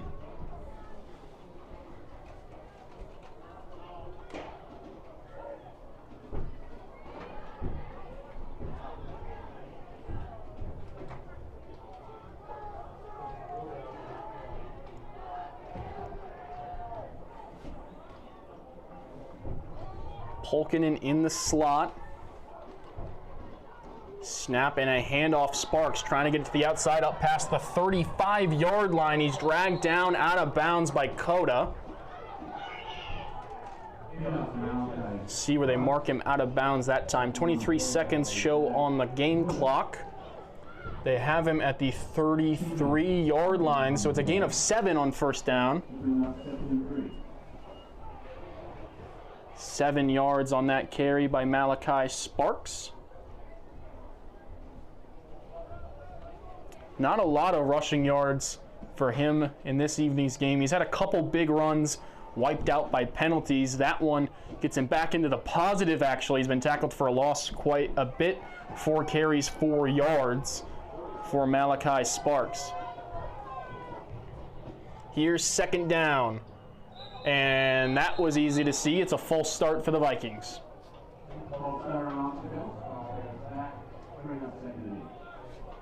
So enough time to run maybe one final play in this third quarter.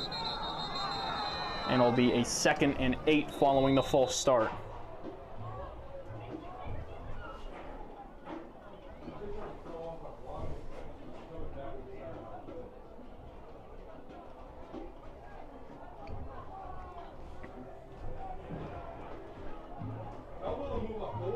.22 seconds left in this third quarter.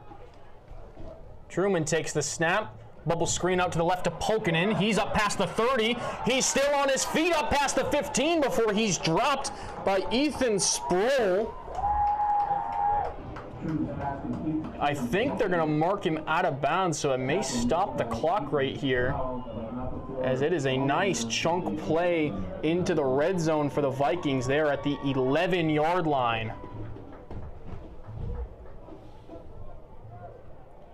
Yeah, 15 seconds on the clock. Vikings trying to move off the field, but they're going to take one more snap as the clock is stopped.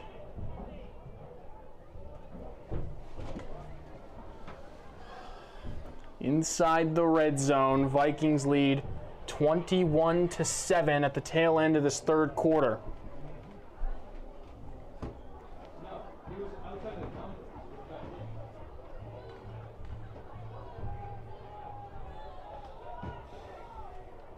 Sparks in the backfield. 1st and 10 for the Vikings.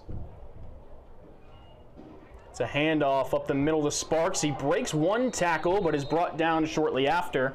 And that will officially do it for this third quarter. When we are back in the fourth quarter, it'll be 2nd and about 7 to go from the 8-yard line. But as it stands right now, we'll flip sides of the field. Vikings lead 21-7 as we're getting ready to start the fourth quarter. Just want to give a quick shout out to all of our sponsors. Of course, this is our Twin Town Homes game of the week. We've had our halftime show presented by Coastal Auto Parts Napa. And immediately following the final whistle of this game, we'll be giving out our Topsom Tractor of Norway Player of the Game Award.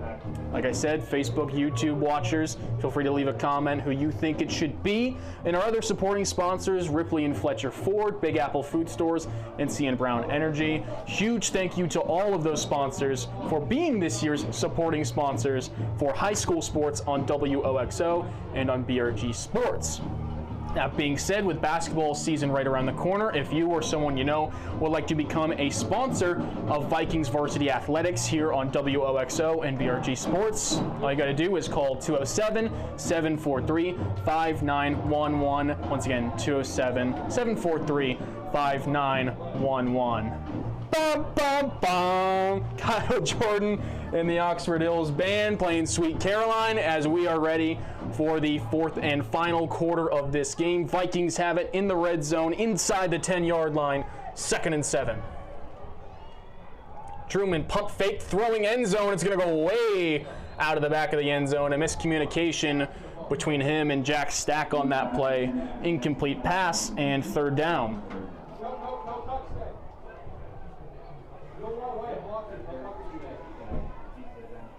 If Oxford Hills can punch it in right here, it may just put the game out of reach for Bangor.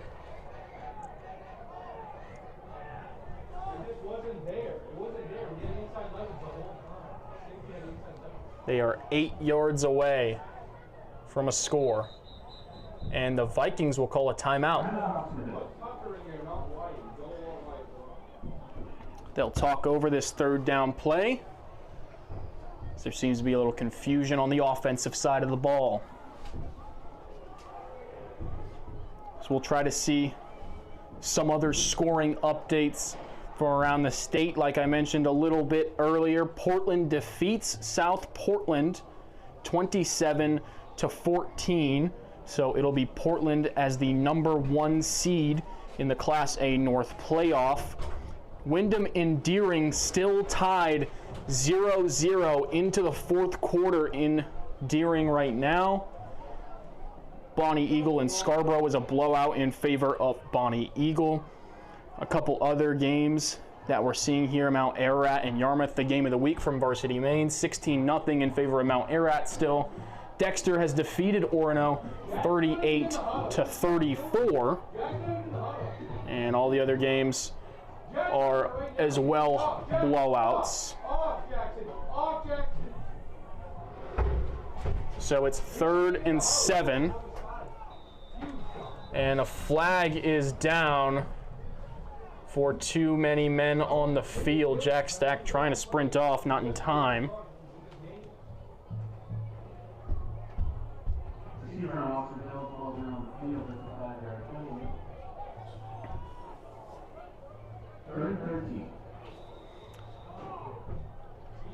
So they are back at the 13-yard line. They need to get to the 1 to extend this drive.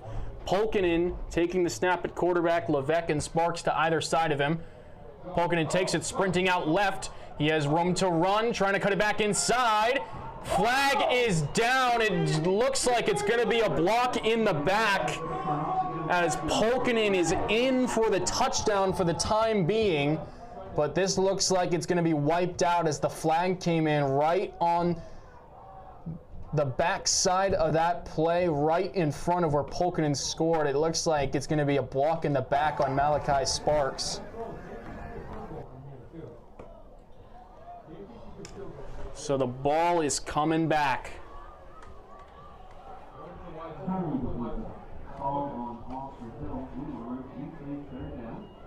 So it happened all the way at the 2-yard line.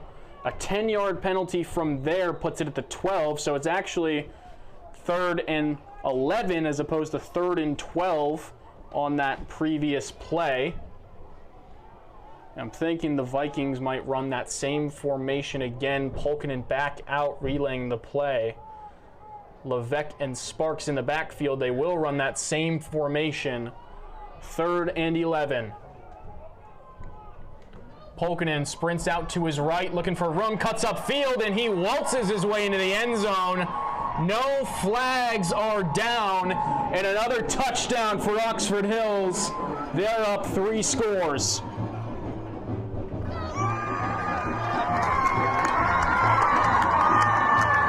Touchdown number 2 on this game for the senior captain Cam Polkinen, receiver, defensive end, and the kicker for this Viking squad.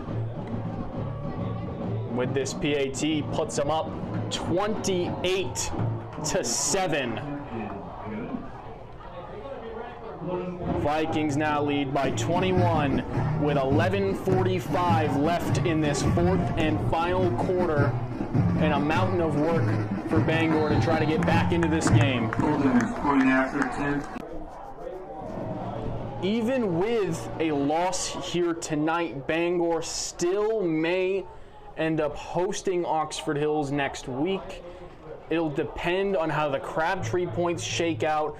Both teams will have the same exact record, so it'll come down to their opponent's total record that they faced. I'm not sure exactly how all those points will shake out, but it's likely the game will be here at Oxford Hills once again. But there is a slim possibility that the game would still be at Bangor, with Bangor as the number 2 seed. Not sure, like I said, how all that will work out. We'll have to wait for the MPA tiebreakers and the Crabtree points before we say anything about that. But as it stands, a squib kick. Short kick, ball is out. Bangor, I believe, has fallen on it. But a dangerous situation for the Rams that time. It was a way short kick. I think it might have hit off the side of Polkinen's foot. It almost worked out real well for the Vikings. Went through a potential returner's arms, but they were able to recover it. Bangor will take over at the 35. And back out onto the field now is Kyle Johnson. Remember, he missed the last 2 offensive snaps for Bangor. He was out on the sideline, apparently shaken up, but he's clearly ready to get back and going as he's in the game in an empty look for the Rams. 1st and 10, pump fake, looking to run, throws it down the field, incomplete. Now it's picked up by Jack Stack. And now the hands of an intended target. Stack is down past the 30-yard line.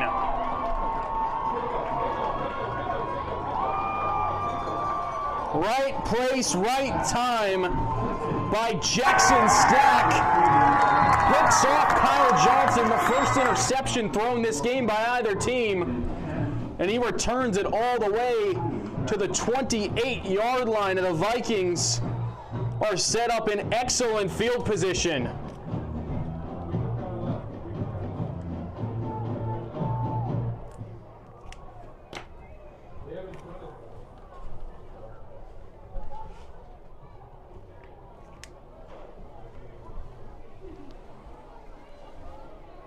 One play interception for Bangor. Jack Stack with the INT and sets the Vikings up in Bangor territory at the 28. Oxford Hills, they lead by 3 scores, and a timeout is called by Oxford Hills.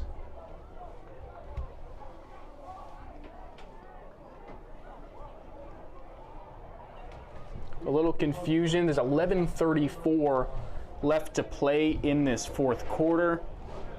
Vikings just scored to go up 3 touchdowns and get the interception on the first offensive play following that touchdown.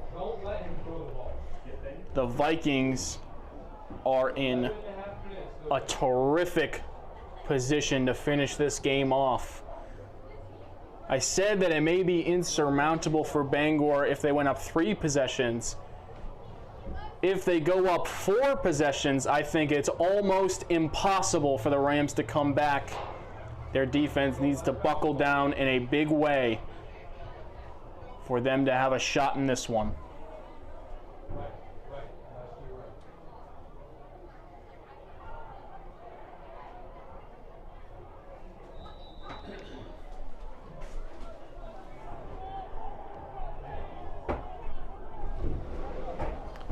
Vikings come back out following the timeout. 1st and 10. It's a handoff to Roy, trying to bounce it outside. He does. Gets through one tackler, trying to get it outside further, up past the 20.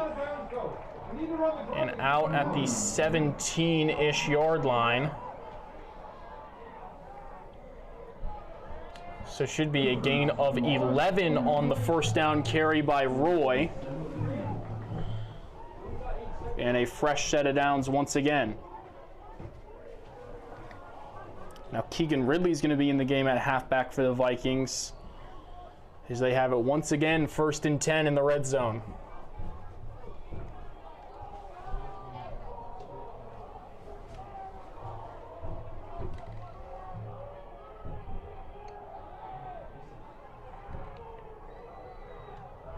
Polkinen in motion. Fake it to him. Here's Ridley. Ridley has plenty of room to run. No one around him. Cuts it back in. Cuts it into the end zone. 34-7, Oxford Hills. His first offensive snap of the game at halfback. He takes it in for 6. Extends this Oxford Hills lead, and it is looking ever so likely the Vikings will be sitting at 5-4, equal with Bangor when this clock hits triple zeros. Polkinen's extra point boinks off the left upright. It is no good. This game stays at 34-7. So Oxford Hills scores with 15 seconds into this first quarter, picks Bangor off on the first play, and now they have scored twice in 45 seconds to extend their lead to 27 points.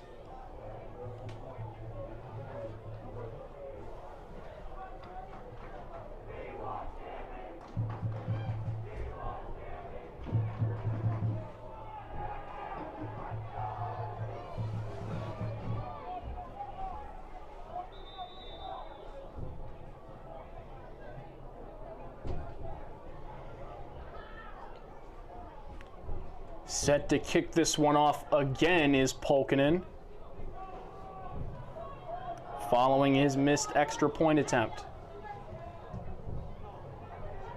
This one deep down the field, fielded around the 13-yard line. Here is Summerlin on the return. Summerlin stiff arms a defender, but he brings him down with him. Looks like it's Carter Davis on the far side of the field, but the return gets all the way up past the 30-yard line. And flags flying in, late flags over toward the Bangor side.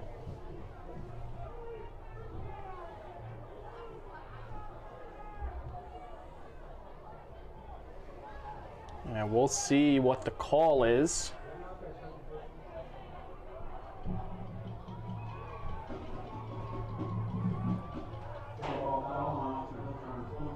So it's unsportsmanlike conduct on the Vikings, it looks like.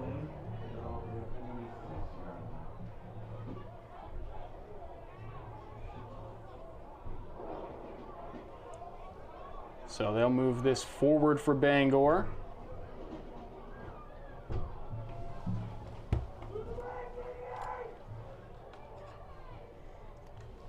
They will officially start their drive at the 47-yard line.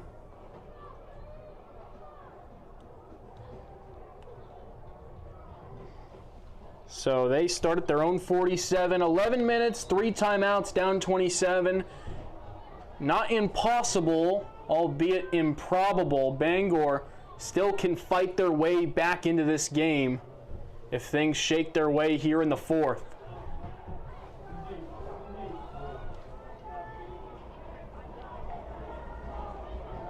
Johnson sends Coda out in motion.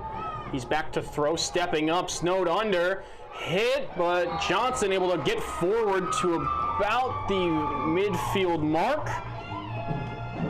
It was Matthew Denlinger in on the stop that time. Almost got him in the backfield, but Johnson, so big and strong, able to get a couple yards out of that play.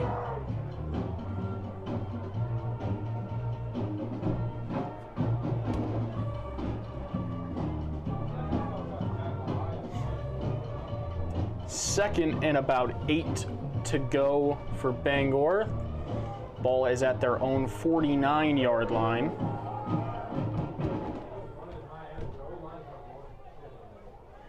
Empty backfield now for Johnson on 2nd down.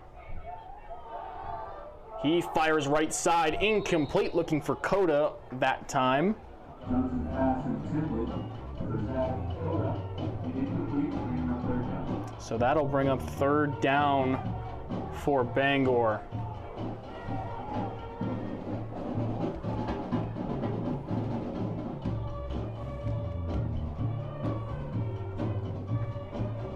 .10:13 showing on the clock in this 4th quarter. Bangor faces a 3rd and 8. They are down 27 points.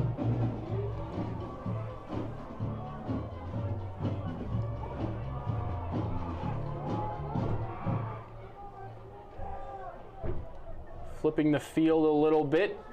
3 receivers to Johnson's left side. He's back. Stepping, rolls left, fires across his body down the field. Coda trying to make the one-handed grab. It is incomplete. He took a shot from Jackson Stack at the tail end of that play. No flags down, and it's 4th down.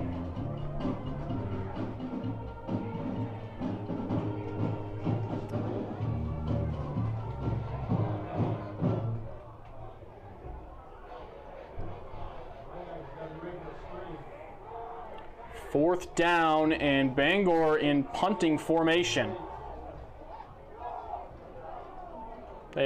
Vikings have no one back to return.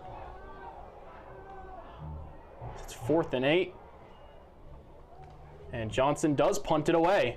It's going to go down the field. No one's going to be able to return it for the Vikings. It's bouncing, rolling, and stops short of the sideline right at the 14-yard line.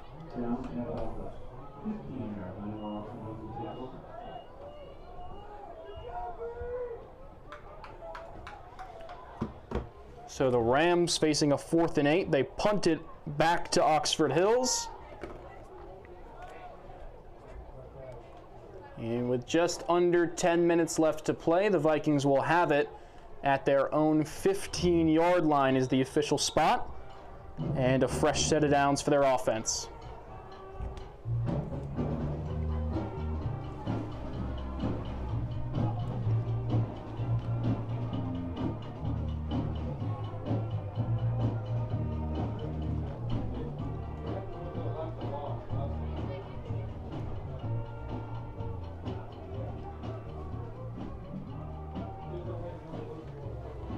First and 10 snap.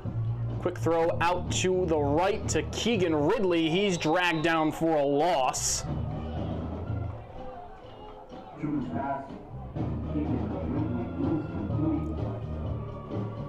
Looks like they'll mark him backwards at the 14.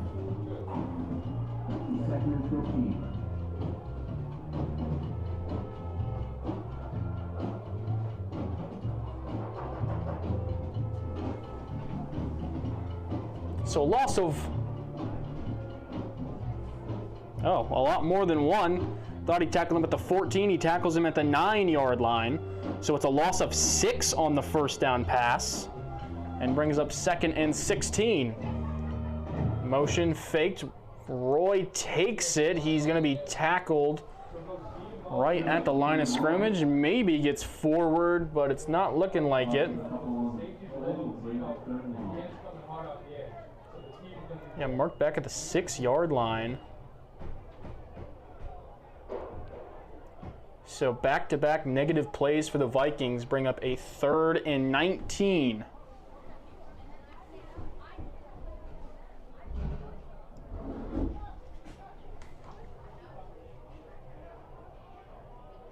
Empty backfield for Truman.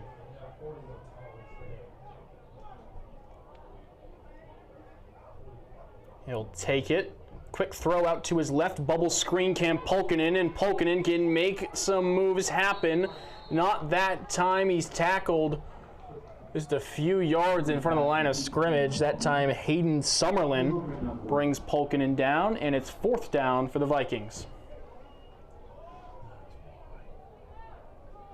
Gets up to about the 13-yard line that time. A gain of 7, but well short of the marker. And this will be the Vikings' first punt of our game this evening.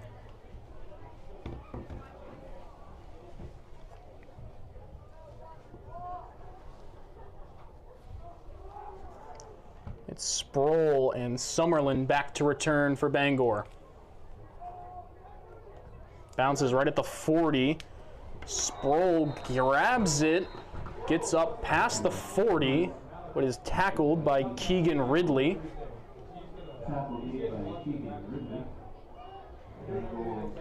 Bangor will start. See where they mark him.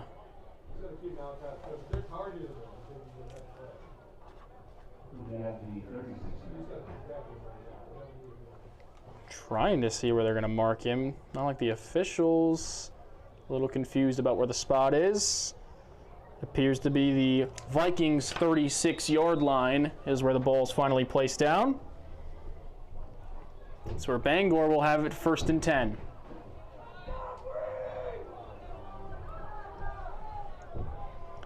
And back in the game at quarterback is Alex Tennant. First down throws. Finds his receiver. He's got Will Houghton.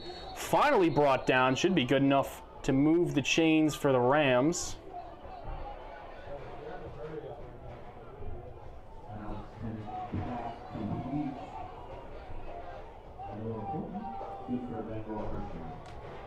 He gets it just past the 25, called the 24-yard line. Move the sticks and a fresh set of downs for Tennant.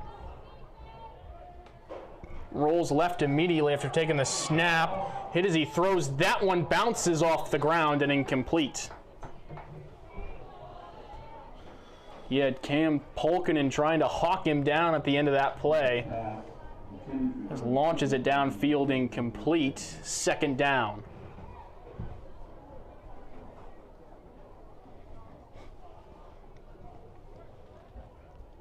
.6:51 remaining in this 4th quarter. Vikings lead 34-7 over Bangor.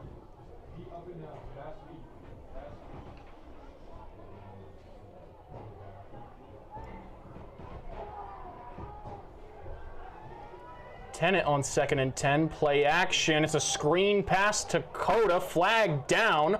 Curtis Fogg brings down Coda unassisted. We'll see what this flag is. It was thrown right as the pass left, so it may be for a illegal man downfield, which it is. So wipe out that play.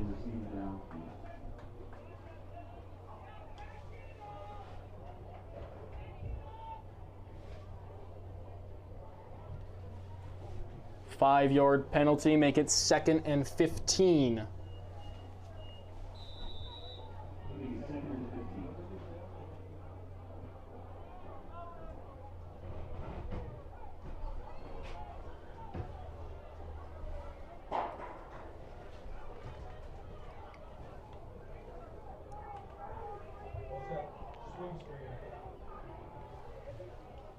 Second and 15. Tennant back to throw. It's at left side. It's intercepted. Second interception for the Vikings. Pile is still moving. Finally brought down that time.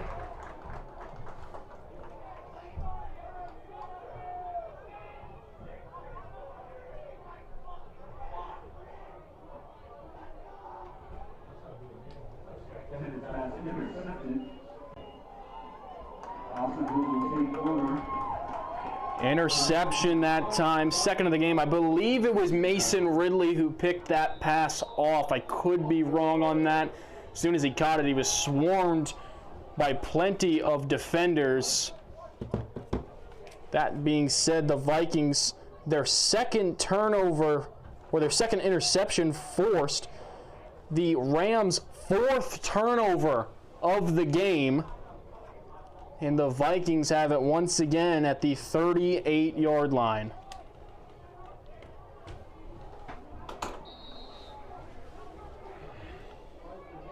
A little over 6 minutes left to play. Delay of game, maybe? Yes, it is. Flag down, away from the back judge. Delay of game is the call. They move the Vikings back 5 to the 33. It's 1st and 15.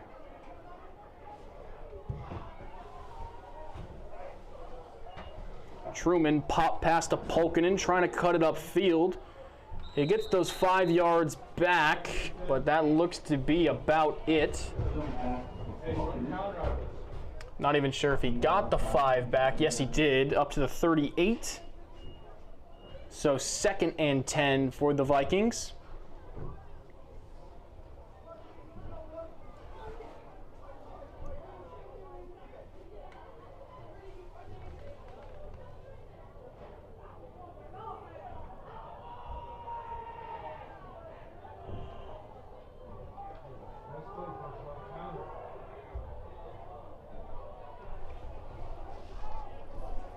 Second and 10 for Oxford Hills.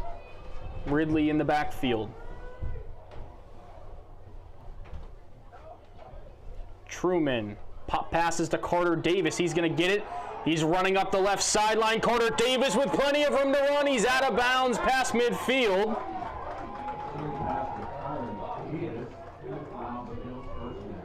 Into Bangor territory.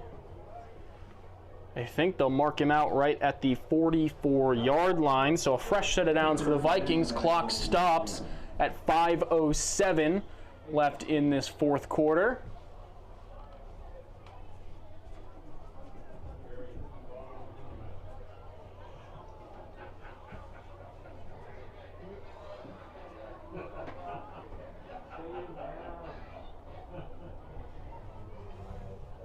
Fresh set of downs across midfield.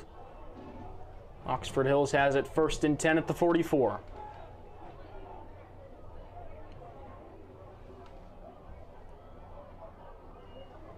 Fake the pop pass. It's Ridley with the handoff up the middle. He gets up to the 40-yard line. Gain of 4 on the 1st down carry. Vikings trying to just kill the rest of this clock and put a nice bow on the gift it has been for these seniors for the Vikings. Playing this well on their senior night and potentially earning themselves a home playoff game. 2nd and 6.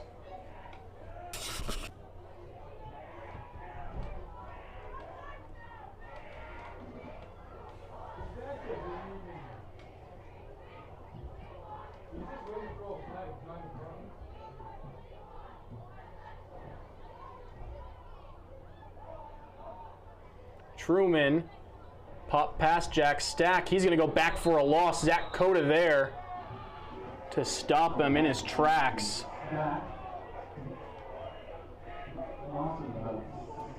See where they mark him at the 46-yard line. So it's a loss of 6 on 2nd down.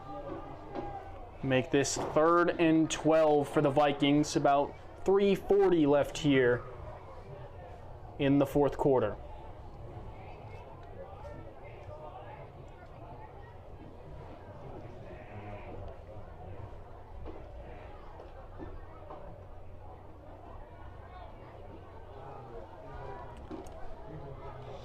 Oxford Hills trying to drain as much time off this clock as possible, waiting to snap it until the last possible second.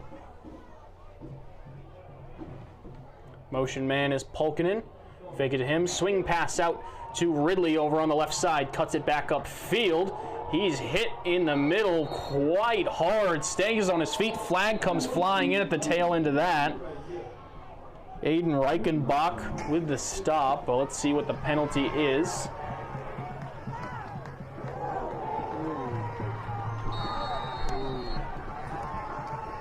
Clock is stopped with 3 minutes left in the 4th. Vikings lead 34-7. Just waiting on the call from the official on the flag on the play. It is a personal foul on Bangor.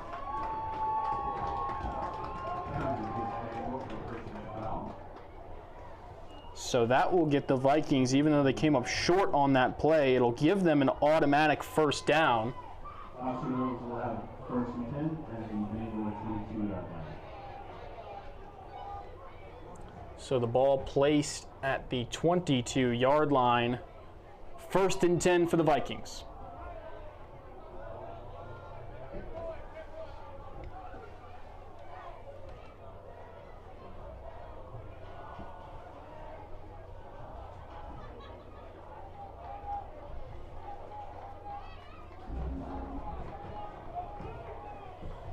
They'll come to the line. Ridley in the backfield.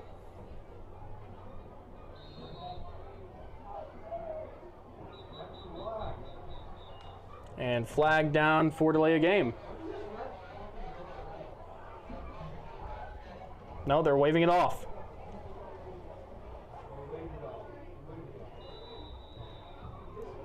A little confusing here, but we got it in the end. Here is first and 10 as the clock ticks to 2:40.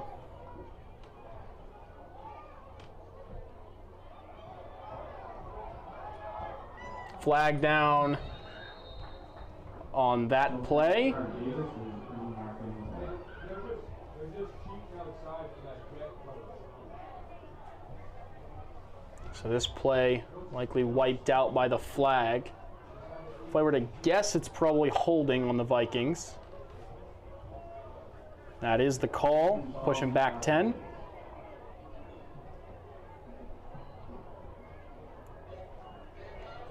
So now it's first and 20 for Oxford Hills. Usually a bad situation, but not the worst thing in the world while they're trying to kill the clock. Push them back, give them more field to work with.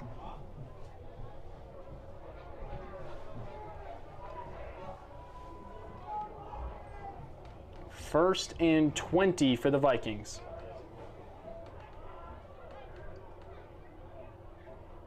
Truman takes it himself right up the middle, trying to get to the outside. He's tackled right around the 25-yard line, maybe at the 24 on the keeper.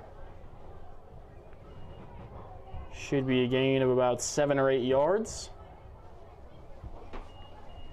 Looks like they'll mark him back at the 25, so it's second and 13 as time is winding down. About 1:40 left in this fourth quarter.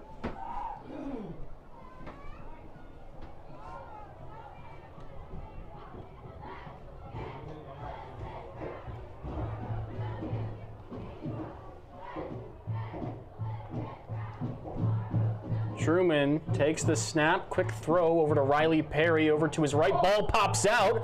It looks to be recovered. Right place, right time for Carson Wing that time.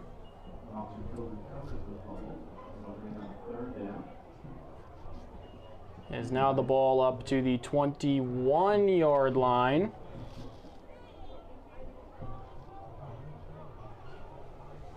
Third and about 9 to go. Less than a minute left to play. And this will go down as a huge victory for Oxford Hills here on this Halloween. All they have to do is take a knee, and this game will be over.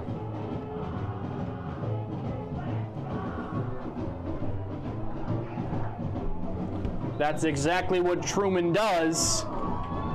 Takes the knee and takes the ball back to the Vikings sideline where they are elated for this victory. Clock winding down. Oxford Hills defeats Bangor in our Twin Town Homes game of the week. 34-7 as the final buzzer goes off. Both teams will be at 5-4, and it is likely we'll see these two teams match up together again next week Whether that is here or in Bangor, we have to wait and see that. I think it's likely it is in South Paris once again, but it is also a possibility it would be in Bangor depending on the Crabtree point. However, that will work out for both of these squads following the result of this game. South Portland loses to Portland, so the Bulldogs will be the #1 seed going into the Class A North playoffs. And we still await that Deering-Wyndham game, which last time we checked in was 0-0 in the fourth quarter. Deering will likely play Portland in the first round. And our top subtractor of Norway player of the game here on his senior night, Jackson Stack, touchdown reception, huge interception this game, making plays like he usually does. Got to award the senior on senior night for that. Jackson Stack is our top subtractor of Norway player of the game. But for all of us here in our broadcast booth, Stan Bennett, I'm Ryan Coolidge. Thank you so much for joining us here on Halloween, and we will see you next week for some playoff football on 92.7 and 100.7 WOXO, and of course on BRG Sports.